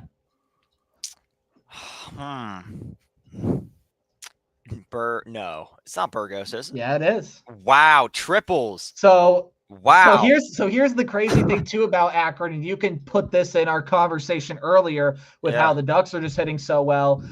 9 players in the minor league system are tied with 1 triple this season. Akron has the 3 leaders that have more. Akron, the Rubber Ducks, have all 3 players that have more than 1 triple in the minor league system this year. It's Bazana, Kafis, and Jorge Burgos. And Burgos is the only one that shocks me because he's not a really quick guy. He reminds me of not a Planes because that's definitely a dig at him. He's just placing the ball well. But a bigger guy, yeah. He's not as big as like your Jonathan Rodriguez's or your Alex Friplanes that we saw last year, but he's not like a quick dude. He's just like he's got a weird build. It's like the mixture of like it's Planes, but it's really not because he's a power guy. Whatever it is. I mean, I'm into it. Obviously, he's doing the right things. Yeah, and it's translating. But yeah. Okay. Overall extra base hits, I will run through. Jorge Burgos with 7, Juan Brito and Angel Martinez, as well as Will Wilson, CJ Kafis, and Jose Devers all have 6. So let's get into some more categories other than hits. Let's go runs. 2 guys are tied with 10 at the top, and 4 guys are tied with 9. You said hits? Runs. Oh, runs. Okay. Run scored. So you got to think about guys that now get on base a lot. We're going to start to see some different names. Kafis. No. I know he was on there a lot this week. Guys, you get on a lot. All right, here you go. Ready? Yeah, rally him off. Tied for the top. Will Brennan and Dion Frias. Frias. Love that dude. Let's go. These next 3 aren't going to shock you. They're tied for second with 9. Juan Brito, Will Wilson, and Travis Bazana. But we have our first Lynchburg Hillcat, Tommy Hawk, with 9. Tommy Hawk. Good for Tommy Hawk, baby. Minor league leaders in walks. Here we go. Will Wilson, 9. Joe Lampe, first mention with 8. Lampy. And then 3 guys out of Lynchburg. Garrett Howe tied with Lampe with 8. Welbin Francisca with 7. And Luis Morejo with 7 drawn walks. Yeah, a lot of Lynchburg guys seeing the ball well. So that's good. You're not getting this one. You're just not. What is it? Stolen bases. Guy Lipscomb. Nope. No, I think he got caught like twice. Yeah, What Akron affiliate? What struggled affiliate? right- What affiliate? There is 3 Columbus, 1 Lake County, and 1 Lynchburg. The guy in Lynchburg is on top. It's not Cesarini, is it? No. No. Get to know this name, my friend. It's Tommy Hawk, and I'll tell you Tommy how many Hawk. he has after I read the rest of the list. Christian Cairo's in fifth, in solid third. with Cairo, I 3. forgot we had him. Yep. We got him Welcome back. back, Christian Cairo. Yeah. Juan Brito, Milan Tolentino, and Jonah Advincula are all tied at second with 4. Tommy Hawk is in first with 8. Wow. Through 9 games, Tommy Hawk has played. He's Lynchburg's number 1 guy, in my opinion, right now. He definitely is. Batting average, I'll just run through this. We know who's at the top. It's CJ Kafis. Second, though, Bennett Thompson. Love it. Yeah. By the way, 20 minimum of 20 plate appearances is required to be up here. So Bennett Thompson is there. Then Esteban Gonzalez at Lake County with a 407. Wow. Angel Martinez while he was still in Columbus with a 344. That's tied with Bazana. Yeah. On base percentage, again, it's CJ Kafis. Bennett Thompson again with a 556, only 2 guys above 500. Will Wilson a 471, Tommy Hawk with a 467, Travis Bazana with a 462. Slugging percentage. Again, we're getting into the percentages now. Jorge Burgos, 897. CJ Kafis, 871. And then it tails off. There's a big drop off. And then it's Bazana with 656. Wilson with 634. And Devers with a cool 600. Again, the Akron guys raking. Yeah. I have to figure out what this stat means. So this stat is ISO. It stands for isolated power. It's a sabermetric stat that measures a batter's raw power by focusing on extra base hits. So here's how the percentages look out for that. Burgos with a 586, Velasquez with a 400, Kafis with a 355, Devers with a 343, and Bazana with a 313. So another interesting stat to look at. WRC plus, that again, WRC plus, that is weighted runs created. It's an advanced hitting statistic that measures a player's offensive production relative to league average, where 100 is average. So 100 is just the baseline average, okay? And we know it's really early, but there are some ridiculous numbers here. It's your 3 guys in Akron that are raking. Kafis with a 310. That's pretty good. That's pretty good. Yeah. That's pretty good. Pretty good. Burgos 352, 252, Bazana 215, Thompson 206, Wilson 205. They're going to regress to the mean at some point. Again, it's early, but there you go. Minor league leaders in walk percentage. Again, minimum 20 plate appearances. A lot of Lynchburg guys. Lynchburg draws a lot of walks. Yankee Baptiste with 30% of his plate appearances resulting in free passes. Garrett Howe with 22.9. Luis Morejo with 22.6. Welbin Francisca with 21.9. They're all in Lynchburg. The one non-Lynchburg guy is in Akron. It's Joe Lampe, 21.1% of his plate appearances are walks. Strikeout percentage, and we're going on the low end this time, so the lowest strikeout percentage in the minor leagues. Bennett Thompson, only 7.4% of the time he's caught striking out. Welbin Francisca at second with 9.4%. Alfonso Rosario, 11.5%. Will Brennan, 13.8%. And Christian Knapzik, 15.6%. So there are your lowest strikeout leaders.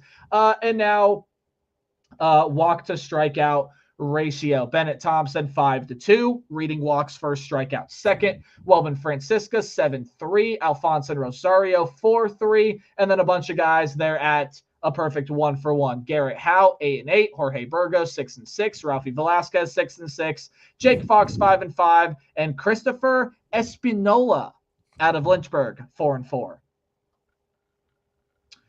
Swinging strike percentage, again, low percentages this time. Pretty much the same guys. Bennett Thompson, 4.9. Tommy Hawk, 5.0. Show you how good he's been in the early going. Travis Bazzana, 6.4. Cooper Ingle, 7.4. And Jake Fox, 8.4. Okay, there were all of your hitting stats. Woo, we're done. We can take a breather. That was a lot. We're not done. We got to do pitching stuff now, huh? Let's do it. All right, leaders in strikeouts. Guess. Top 5. Or I should say top 4. There's 5 players tied with 10. What affiliates do we have? 2 Columbus, 1 Lake County, 1 Lynchburg. And it's not Delucia. Oh no, Delucia's in Lake County. So never mind. You said 2 Lake County? 1 Lake County, 1 Lynchburg, 2 Columbus. Nikhazy? He leads 18. Wow. 18 strikeouts. And again, that's a product of Columbus playing more games. Right. Messick? Gotta be, right? Nope. No Messick. Okay. The other Columbus guy is actually Andrew Walters. Whoa, Walters. With 11. Wouldn't have went that route just because he's in the bullpen, but Right.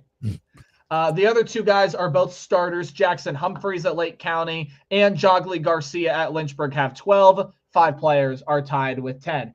ERA, minimum 6 innings pitched. I know you won't get these, but 5 players have a 0 ERA. They have not allowed a single run yet this year in at least 6 innings of work. That's Zach Kent and Parker Messick in Columbus, Ross Carver and Austin Peterson in Akron, and Jack Jasiak in Lake County. Apologies if we said the last name incorrectly. And then 2 guys are tied with a 1.29. That's Jackson Humphreys and Jogly Garcia. Yeah, love to see Carver. The way that he turned it around, especially going from a starter to that bullpen rule. It's been fun to see. FIP is up next. That's fielding independent pitching. It's a stat that measures a pitcher's effectiveness, focusing on the outcomes that they can control, such as strikeouts, walks, and home runs, rather than fielding errors or the effectiveness of the defense behind them. So, leaders in FIP this year, at least 6 innings pitched. Jogly Garcia, 1.39, insanely good number. Braylon Doty, one of the top prospects, 1.53. Sean Matson in Lynchburg. So 3 Lynchburg guys atop this list with a 1.59. Jack Jasiak with a 1.7. Zach Kent in Columbus with a 1.76. Austin Peterson with a 1.91. And Parker Messick with a 1.94. WHIP. This is, for those of you that don't know what WHIP is, it is basically... I'm going to walks and hits innings pitched. Yep. So walks and hits per innings pitched, pitching statistic that measures how many base runners a pitcher allows per inning. To put it simply, Austin Peterson leads the list with .44 base runners per inning, which is stupidly low. Sean Matson, again, in Lynchburg with a .47. Jogly Garcia, .71. Zach Kent, .79. Jackson Humphreys, .76. So 2 guys seemingly got out of order there on the list. Strikeouts per 9 innings in 6 innings pitched.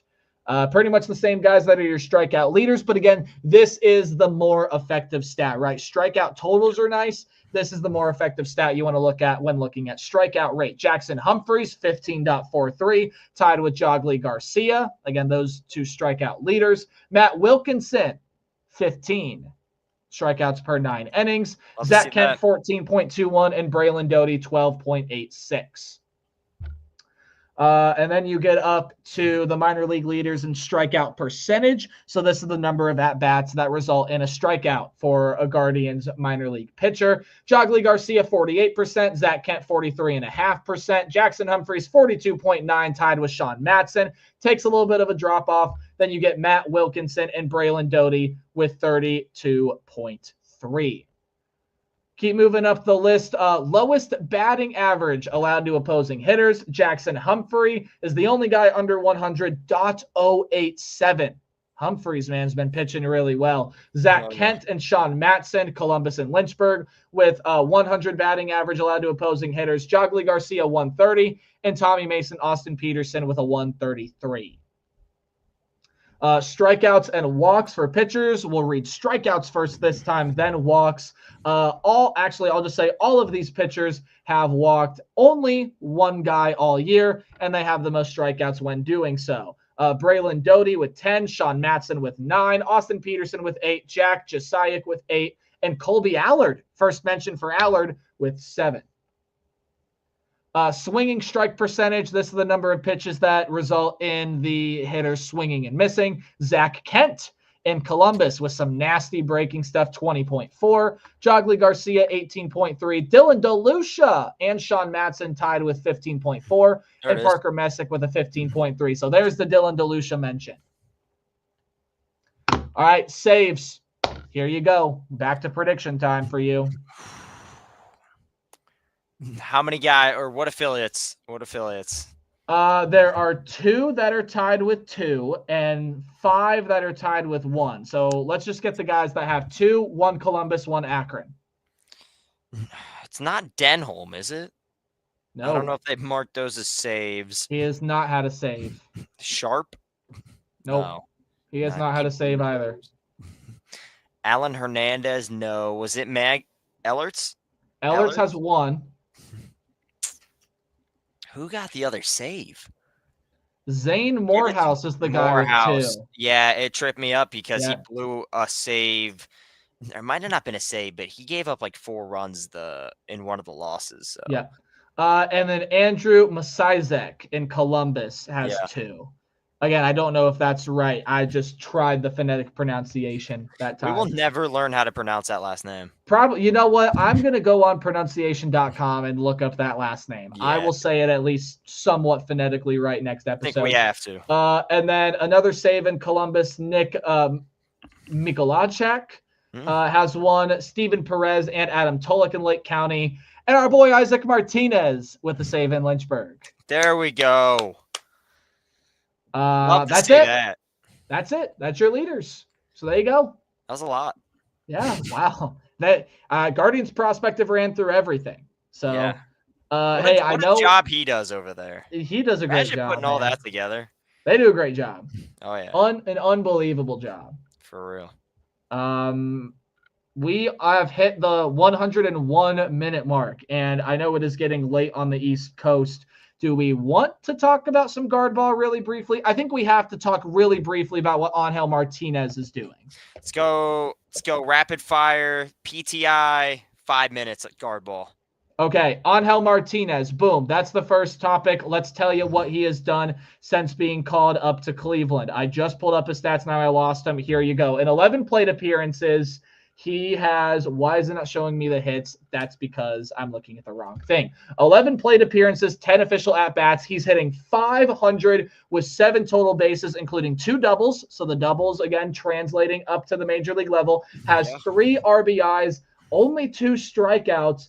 His OPS is 1.155. Look at Angel Martinez go, man. He has figured his stuff out at the major league level. Love to see it, and it comes in a big way. You know, you needed a guy. Yeah, you got some guys struggling all over the place. You know, Lane Thomas not out to the best start. Bo Naylor not off to a great start. Nolan Jones not off to a great start. You got different guys in different spots. You know, my guy Schneeman's not off to a great start, even though he did have beautiful inside the park home run for Schneeman. Yes. But love that, but obviously wasn't off to the greatest start. Great to have a guy come up and, you know, step up in a big way. And that's what Angel's, you know, given you with this week that he's been up. Because he is a major league player, we can look at his Baseball Savant page, which is my favorite website ever when talking about baseball. I mean, you just take a look at all of his numbers here and they're great. Like, they're fantastic. He is doing most of his damage when he has been given the slider, by the way. 3 plate appearances, he has swung on and hit the slider, bats 1,000, and his run value on such pitches are 2. Last year when he was in Cleveland, his run value when hitting the slider was -2. So a full 180 for Angel Martinez. That's a pretty similar thing. As far as his numbers right now, batters with numbers similar to him from last year: Jorge Mateo, Kevin Pillar, and Nick Ahmed. Yeah. So some pretty solid company right there for sure. Yeah. His plate discipline has been phenomenal. His I'm looking at his fielding percentage, his fielding numbers. I want to look at that. I mean, just his fielding has been remarkable too. Have you seen some of the catches this dude has made? Holy hell! I know he made like a over the shoulder type of catch in center the other night. So his fielding value last year throughout playing with the Guardians was -2, and I know it's a small sample size, but right now it's 1. Yeah. Outs above average, 1. His expected catch percentage is a 92%, which doesn't seem that low, but his actual catch percentage is 100. His expected catch percentage last year was 92%. His actual was 89. This year it's stayed at 92 throughout the small sample size, and he's caught everything that's come his way. Yeah. Everything. He has been amazing. He's been absolutely superb, just superb. And look at this too. His arm strength has gone up. Last year, his max throw velocity was 92.1 miles an hour. This year, put 2.5 miles per hour on that baby. I mean, I don't know what they fed Angel Martinez in the offseason. Whatever it is, it's worked from a hitting standpoint and a fielding standpoint. He looks unbelievable. Yeah, everything you asked for when he comes up. So now my question to you is, what do you think they do when Lane Thomas is healthy and ready to come back up? Do you think they kind of leave him? Or did they put – I don't think – they could put Noel back in AAA because he's not hitting well. They just swapped – I actually think there's room for both, right? Because Lane didn't go on the IR, or did he? No, he didn't go on the IL. Lane's not on the IL. Lane should be back this next series. Yeah, he should be able to stay up because I forgot they just swapped him and Rodriguez. I totally forgot that happened. So Martinez is gonna and if you want to bring someone else up, like say you want to bring up say you want Will Brennan to come back up, you can drop Jhonkensy Noel because I mean he hasn't played bad. I mean, Will Brennan's excelled in AAA, and you can't drop Angel Martinez based off what he's doing here. Maybe throw down Daniel Schneemann, but then you're one less infielder, so you have to trade in a guy that can play the infield as well. But yeah, again, they just swapped him with Jhonkensy Noel. It was a great week for guard ball, by the way. Swept the White Sox on some really questionable results, like insanely questionable things, especially game number 2. Yeah, especially game number 2 where Mike Tauchman pulled a hammy and just pulled up 10 feet from home plate. That wasn't supposed to happen, but it did. And then the Guardians took 2 of 3 from the Royals. I know we were all looking forward to the sweep, but I'm okay with 2 of 3. So bouncing back nicely from that road trip where they lost 5 of 6, they won 5 of 6, and they're back over 500, squarely in second in the division behind the Tigers, who have been playing some really good baseball lately. Yeah, you take 2 of 3 again. Obviously, you expected the sweep against the White Sox, and that's what you got. Class A, I texted you about that. Here's our next topic. I'm real close to the top, man. So here's I listened to the Ultimate Cleveland Sports Show this morning, and Jay Crawford, who I think is an incredibly smart guy. He's also like me and doesn't shut up. But he's pushed forward the very unpopular opinion, which he recognized that it might be time to put Class A in the minors. Now, he recognized that they're not going to do it. But for me, it's all a mental thing with Class A right now. Again, after that game against Detroit in the playoffs where he gave up that 3-run homer, he was looking at his minor league trophies and looking at his youth trophies like, I am good enough. I am good enough. I am still Emmanuel Class A. I can still do this. He can't do that. Like, you need to be to me, it's a confidence thing with him. And this is crazy to say because the main job as a pitcher is to throw strikes. But pitching is all about location, location, location. And Clase's throwing too many strikes. A little bit, yeah. And I mean, don't want to say he doesn't like have a big arsenal, but I mean, it's just kind of fastball, fastball, fastball, strike, strike, strike. Eventually, no matter how hard you throw, they're going to be able to hit that. And hitters are being aggressive against Clase now, too. They are swinging early in the count. Yeah. They are making contact, and they are making Clase have to make pitches. And if you look Which is what a good hitter's going to do. Good hitters at this level, it doesn't matter if it's Javi Baez or Aaron Judge. You make a mistake, you're going to pay for it. Baez, where did that guy go? But, I mean, you look at his stats, if you read everything but the ERA, 2-0, 7 innings pitched, 7 strikeouts. Doesn't look terrible. Then you look at his ERA, and it's sitting at 7.71.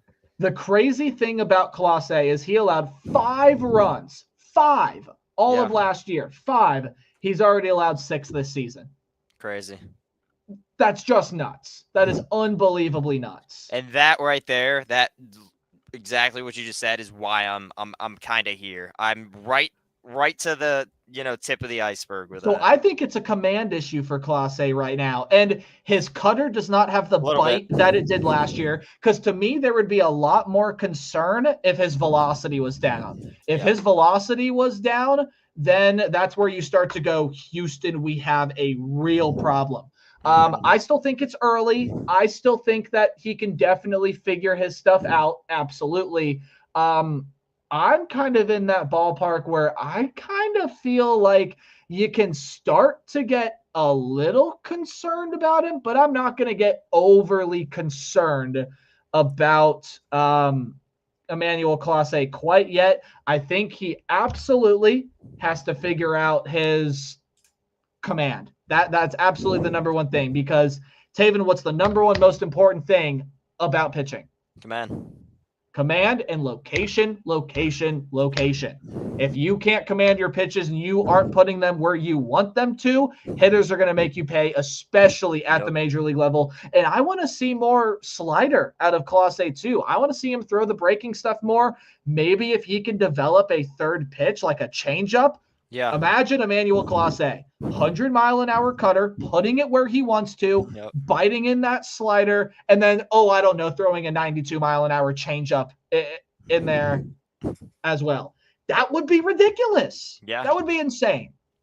But he's got to get his command back first. He has to. Absolutely has to. 100%. I know we're running a little late here, but the last thing I wanted to touch on. All right. Gabby Arias against the Royals. Woo! It's like flu game Jordan. That man is a different breed when he plays the Royals. He's like Naylor against the White Sox.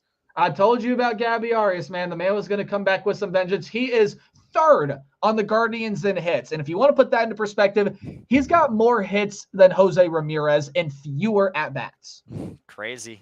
And 3 of those have been home runs. They have all come against the Royals, and they have all been opposite field. Yeah. So I don't know what, again, they fed Gabby Arias, but Oppo Taco Power is with him. Kyle Manzardo's kind of cooled off a little bit. I think he's going to refine his rhythm. Steven Kwan is doing Steven Kwan things. Carlos Santana looks better at 39 than he did at 29. Yeah. Jose Ramirez is still doing Jose Ramirez things. Gabby Arias is on a heater. Rocchio's been here and there. I think he's going to start to figure it out. If Angel Martinez can keep hitting like this, you just got to figure out the Emmanuel Clase situation, continue to get what you've gotten out of Tanner Bybee and Gavin Williams and Luis Ortiz. Please do that again. Please do that again. That's the guy I know he can be, though. That's the thing. I didn't think he was going to consistently get rocked. Then he scared me a little bit, but I mean, that's not, to that degree, obviously, but he should be kind of close to what we just saw. So. And I even said John Kenzie Noel wasn't necessarily playing the best. He's started to figure it out as of late. And again, with Lane Thomas hurt right now, John Kenzie Noel playing and being the DH is a very important thing, especially if they even play him in that field. Like, that's not the worst thing at all. All 5, I should say, and I mean, here's the other impressive thing about Angel Martinez. He's only played in 3 games. He's got .3 WAR. Yeah. That's to put that in perspective, that's insane. That's creating one win above replacement in 10 games. If you expand that out over 162, he continues at this pace. His WAR this year, or I say his WAR over 162 game season, he plays all the games. So we'll just say he doesn't play in, I don't know, 20 of them. You look at that over 140 games, that's a 14 WAR season, which is not going to happen. But I mean, that just to show you the pace that Angel Martinez is on. Yep. And the guards are getting hot. They're starting to figure it out. Again, Clase had a couple of fluky saves. And again, I think he's going to get it figured out. He will. He's got to get his mental right. He has to. That's the most important thing. And I'd argue that's probably his bigger thing more than the command. Yeah. I think it's mental. Oh, for sure. I think it's all mental. Because throughout the early part of the season, he was making good pitches and he was just facing good hitters and they were figuring him out. Now it's his command is starting to slip. Yeah. Which concerning. I'm not overly concerned yet, but I am fairly concerned. So yeah. The number that I have in front of me is 59. What do you have? I have 62. Wow. Adding YouTube into that, I bet, as well. Look at us, man. We jumped from, 38 last show to 62 this show? 62. What a jump. Appreciate everybody for sticking with us. No, it's a late one tonight. Let's continue to get that up, man. Let's go. Let's fire it up. Yeah. We're hitting 100 this year. We're doing it. Look out for clips on Keon Sports. Hopefully, some interviews to come in the near future, especially once I graduate. I'll have a ton more time. A ton will be off my plate, and I'll have time to be able to get that settled down. But other than that, I mean, guards this week. Oh, we got to tell the people who everyone's playing this week. That's right. So let's start with the big league club. Again, they have a lot of Mondays off. Thank goodness for us. 6-game road trip in Baltimore and then in Pittsburgh. Allen, Williams, Bibee, Ortiz, Lively, Allen. There are your pitchers for this week. And this Baltimore game tomorrow is going to be on TBS, national TV. How about that? Look at that. First primetime game. Balls on national TV. Primetime game. 6:05. Love it. Let's go. All right. Again, we start from the bottom up. So now we start from the top down when we talk about our affiliates. Your pitcher for the Clippers this week is to be determined on Tuesday, but they have a 6-game home series with the Louisville Bats. And there was a guy that I wanted to point out because he caught my eye when I was looking at stats earlier for Louisville. So there is a point to this, I promise. Louisville has 4 guys that have 3 home runs on the year. Will Benson, Tyler Callahan, Reese Hins, and Ivan Johnson. So how about that, Will Benson? Will Benson, yeah. Again, the Cincinnati Reds minor league affiliate. I thought it was maybe OPS that I was looking at. Maybe hits. I don't know. Yep, it was OPS. Ivan Johnson has a 1.13 OPS. Will Benson has a 1,000 OPS as well. And Columbus pitching will have to face those 2 guys this week. Again, about Louisville pitching. They're fine. Aaron Wilkerson is their ace. 18 strikeouts this year, no walks. But the ERA does not look great. So there's who Columbus is playing. Cincinnati, minor league affiliate. It's rivalry week for Akron, isn't it? Unfortunately. They're on the road playing Erie. I will say, though, if there's one Akron team to finally end Erie owning us, it is this one. It is this team to stick it to them. Again, Justice Bigbie and Trey Cruz are your hitters to watch for, as well as Carlos Mendoza. All of those guys have been hitting the baseball really, really well. So there's your scary trio for Erie. On the pitching side, again, ERA, I think as a team has the lowest ERA in the Eastern League, but I am about to fact check that. At least no Gage Workman this time around, so that'll be Oh, sweet. thank God. Second lowest ERA at a 2.43. Yeah, Erie pitches really well. So Yep. Erie pitches stupidly well. So stupidly well. Your pitcher for Akron on Tuesday, Rodney Boone. On Wednesday, Tommy Mace. On Thursday, it is Peterson, Austin Peterson. Again, Dav Day on Friday. Dav Day Friday, and then Saturday, Sunday, I will get for you fine people here in a minute. Saturday, it won't let me click on it. I unfortunately will not be able to tell all you fine people. Yeah, get it up. Saturday, you got Maltrid. And okay. Sunday's TBD, which it should just be who's pitching Tuesday, which should be Rodney Boone. Rodney Boone, double up. And this in Erie, again, the Tigers AA team, right? Tigers AA team. So Lake County is back on the road. They are playing the Fort Wayne Tin Caps this upcoming week. Starting pitching for Lake County, Josh Hartle, Matt Wilkinson, Dylan DeLucia. You'll have to pull up the rest. Give me 1 second.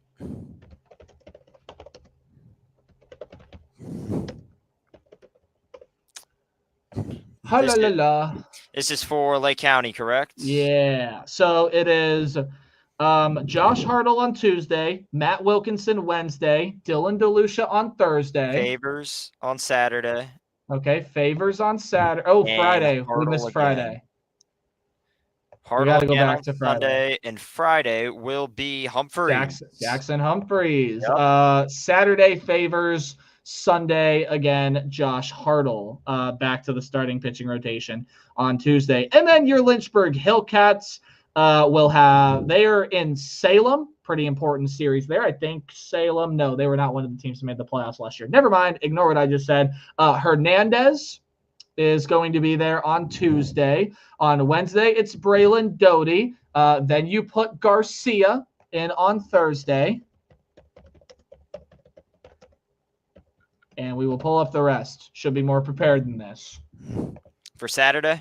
For Saturday. No, Friday, Saturday. Friday, Lynchburg's got Schlesinger on the mound. Woo, let's go, Rafe. Saturday, Alfaro. And Sunday will be Zibin again. Okay. Sunday. Oh, wait, Sunday they might have a 6-man rotation starter this year. Yeah, they do. They have 6 rotation. Yeah. Yep. All right. Okay. Love to see that. Yeah, I'd love to see that. Get everyone an opportunity down there in Lynchburg. Yeah, absolutely. Right now, that league, by the way, the Carolina League, is stupidly competitive. Yeah. They do not have no team. Okay, Carolina is running away with everything right now at 8-1, but everyone else is 5-4, 4-5. Like it's been close. Yeah.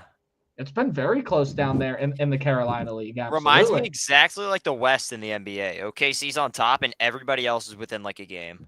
I know we're over 2 hours. I appreciate the fans that are still tuning in to watch. Cavs. Who do we want to see them play? I want to see them play the Bulls because they own the Bulls.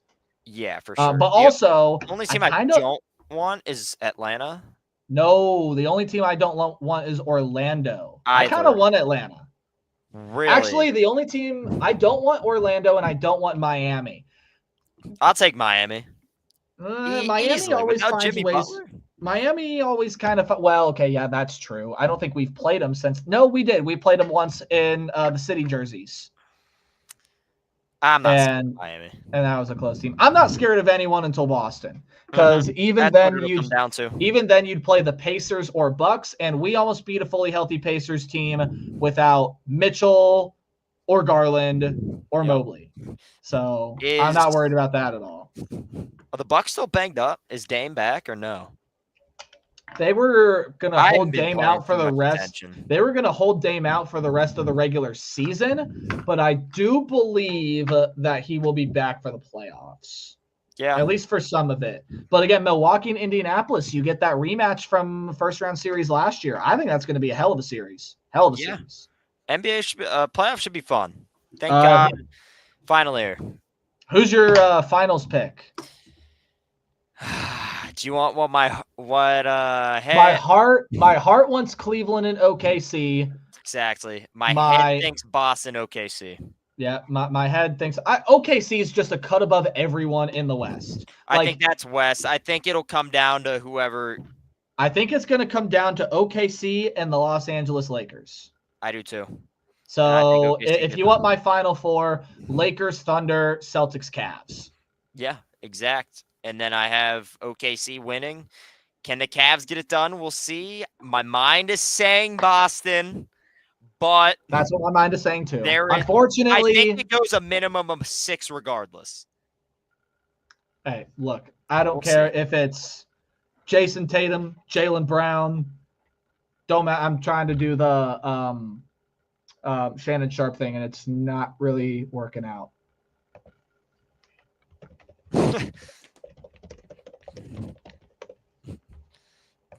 Well, Lakers Okay. in 5. No, look, I don't care if it's Jason Tatum, an ultimatum, conversation verbatim. Okay? Cavs in 5. Cavs at 5. Cavs in 5. Ugh. All right, we have kept the people on here long enough. What did we say it was at 62? Did that go up 62. at all? Got up to 65. Woo! Look Career- at us go, huh? Season high. I think we're going to add like a little bar up in the top starting next show. Season high? Season high. We need to like get confetti poppers and stuff ready when we eventually break 100. So Yeah. But longest show ever, over 2 hours I officially. think the one where we were arguing about Michigan sign and Ohio stealing State thing with Ethan went That like went- 2:30, I Yep. think. I thought it was like 150. I don't know. I Regardless, think it went over 2 hours. longest I'm with pretty just sure. us. Longest with just us. Yeah, And longest with keeping just it on us. Guardians. Longest by far. Yeah, longest by even if you take out all the basketball stuff, we were still well over 2 hours today. Oh, for sure. But it was fun. It was great Oh. fun. Oh yeah, ton to recap. And when we're playing like this, there's a lot to Yeah. recap. So Let's give some Major League Baseball scores before we get off of here. Finals from today: Pirates beat the Nationals. Giants, hey man, they're rolling. They just beat the Phils on the that's road. insane. Yeah. Yeah, Rays smashed the Red Sox 16-1. Yankees beat the Royals. Boo. Braves get the win over the Blue Jays on the road. The Braves got to find some momentum, man. But to be fair, they played away from home a lot. And then the Tigers beat the Brew Crew 9-1 on the road. Man, Tigers playing some good baseball. Tariq Skubal got the win. Yeah. And still ongoing games. Cardinals are smashing the Astros. Mets are up on the Twins, who suck 5-1. And then Cubs, Padres, Rockies, Dodgers are level at 0s. So there you go. There it is. There it is. There you go. I know it's early. Guards are second in the standings right now. A lot of the minor league affiliates are right there in the middle pack. So doing good. Doing good. Doing real good. And technology was nice to us today. For once. Throughout the entire show, which is just Thank I God. tip my hat to technology. Yeah. I tip my hat to technology. Well, Okay, where can the people find us? find me at McCully_media. A lot of other tags, high school sports coverage, Stark sports coverage on Instagram. Nate, where can they find you at? At Tailgate Nate 29 on pretty much every platform.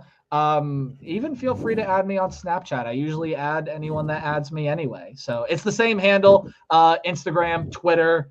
You can see some of the other fun stuff I do throughout the sports media realms, just calling games, writing articles. Tomorrow I'm actually putting together our last newspaper of the semester. So you'll see coverage on that tomorrow. So find main channel at Prospects of the Land on X, at just Google, or not Google, search up on YouTube Prospects of the Land. We'll come up there. YouTube page, X page, probably get an Instagram rolling somewhere in the next couple of weeks here as well. Twitter handle is at Prospects, capital OTL. But if you just search Prospects of the Land, you will be able to find us on there as well. We stream every show Mondays right around this time, the time that we started at, I should say, right around 8 Eastern. Yeah, 7:30, 8 Eastern, give or take, depending on what all we got going on. Next Monday, Guardians are still off, but next Monday, hopefully we're talking about some big series wins here. Series win over Louisville for the Clippers would be huge. 4 out of 6 on the road for the Guardians would be huge, at least if they split the road series. Big for Akron to get some revenge. Biggest series Erie. of the week is Akron and Erie. Mhm. Biggest series of the week is Akron and Erie, man. And it's not for postseason expectation or anything like that, because both of those two teams will probably meet in the playoff series again out of that division. I want to beat Erie so bad. I want to beat Erie so bad. If you want to watch any of it, Bally Sports app. Hey, Bally Sports Live. It's free. And you can earn great rewards too. We are not sponsored yet. Hopefully, maybe we might get there. Bally Sports Live, you can watch all minor league baseball for free. There is no catch, ladies and gentlemen. There is no catch. Gotta catch just one game of Akron Erie this week. One game. You're at least gonna watch the Davenport game. I know that for a fact. I'm gonna watch at least probably all 6, but for the fine people out there, gotta catch at least one. You also want to watch Savannah Banana Baseball? They got reruns of that on Bally Sports Live, as well as some other odds and ends things. Like I'm on the app right now. Car Jitsu is on there. So if that piques your fancy to watch people wrestle in cars, go for it. Download on the App Store. It is free. It is free to watch. All you have to do is create an account, sign up. No, they do not spam your phone or email or anything like that. We both have it. We love it. You can also earn rewards points. Every 10 minutes, you get 5 coins, and you can use those coins to buy some really freaking cool things, man. If you save up enough coins over a long period of time, you can buy some t-shirts, some hoodies, some zip-ups. You save up 9,000 coins, you can get a banana ball jersey. That's what I'm saving up for. Hey, I'm at 605. I'm at 605. So by the end of the season, we might get to 2,000. It's going to take a couple seasons to get that banana ball jersey, but damn it, we're gonna get one. He's getting it. I think you have to rock that by the Rule 5 draft or live stream. I'd have to watch Bally 24 hours a day, all day, every day. Probably. I would never close that app on my phone. It's a lot of coins. Yeah, it is a lot of coins. They're starting to get some more merch and whatnot in there. Who knows? Maybe we can even get him to create some POTL stuff. We'll see. Who knows? Maybe. We'll see. We'll see if we can reach out to him. I think that'd be a fun partnership because it's free minor league baseball. Who doesn't want that? Huh? You don't have to wait for one of our affiliates to be the minor league baseball game of the day. Don't wait for that. Just download the Bally Sports Live app. Again, I will push. We are not sponsored. We just love the service. So love it. If you want to be up to date with the affiliates like we are, I have tabs on tabs on tabs of Bally Sports Live going on my laptop every day. So please download it, create an account, get on the website, however you may please. Go watch some minor league baseball and some guard ball and some NBA playoffs. Before we go, I'll see if my Jackets got eliminated. Let's see if Nate's about to be really sad. Let's see. Let's freaking go, dude. Oh, look at that. The Canadiens did earn a point, but as long as the Blue Jackets win both of their remaining games, which are winnable against the Flyers and the Islanders in regulation, and the Canadiens lose to the Hurricanes on Wednesday, Jackets are in the playoffs. That's doable. A lot has to happen, but it's doable. Yeah. It's doable for this team. I have hope. Hey, 1% chance, 99% hope. But you're saying there's a chance. That's all we need. That's it. And they're hot, man. They've won 4 straight. You know what? I believe. I believe in the Jackets. Come on. Let's go. Let's do it. See if the jersey's still up there next week. We'll see. Stay. It is also, by the way, in other NHL news, congratulations to Alexander Ovechkin, the greatest goal scorer of all time now. He is past Wayne Gretzky and is still counting. He will be the first NHL player to reach 900 unless he somehow retires at the end of the year. It is going to happen. And as far as other news, this is the first time in National Hockey League history that the Rangers, the Penguins, and the Bruins have all missed the playoffs. Wow. So there's a little hockey history for you. Some of the original 6 members. Okay, I'm done Way to end rambling. it out. Go Guards, go Hillcats, go Captains, go Ducks, go Clippers, and go Cavs, go Jackets, baby. Any other sports teams you want to promote here? I'll promote my college. Why not go Wildcats, WSC? Let's go Cats, baby, on the Diamonds. Yeah, got a lot going on. And go Panthers. Go Perry Panthers. Go Perry. Go Perry. Let's get to 2 wins by next week, huh? Two wins. Tomorrow's game is gonna probably end 1-0. Got 2 good pitchers.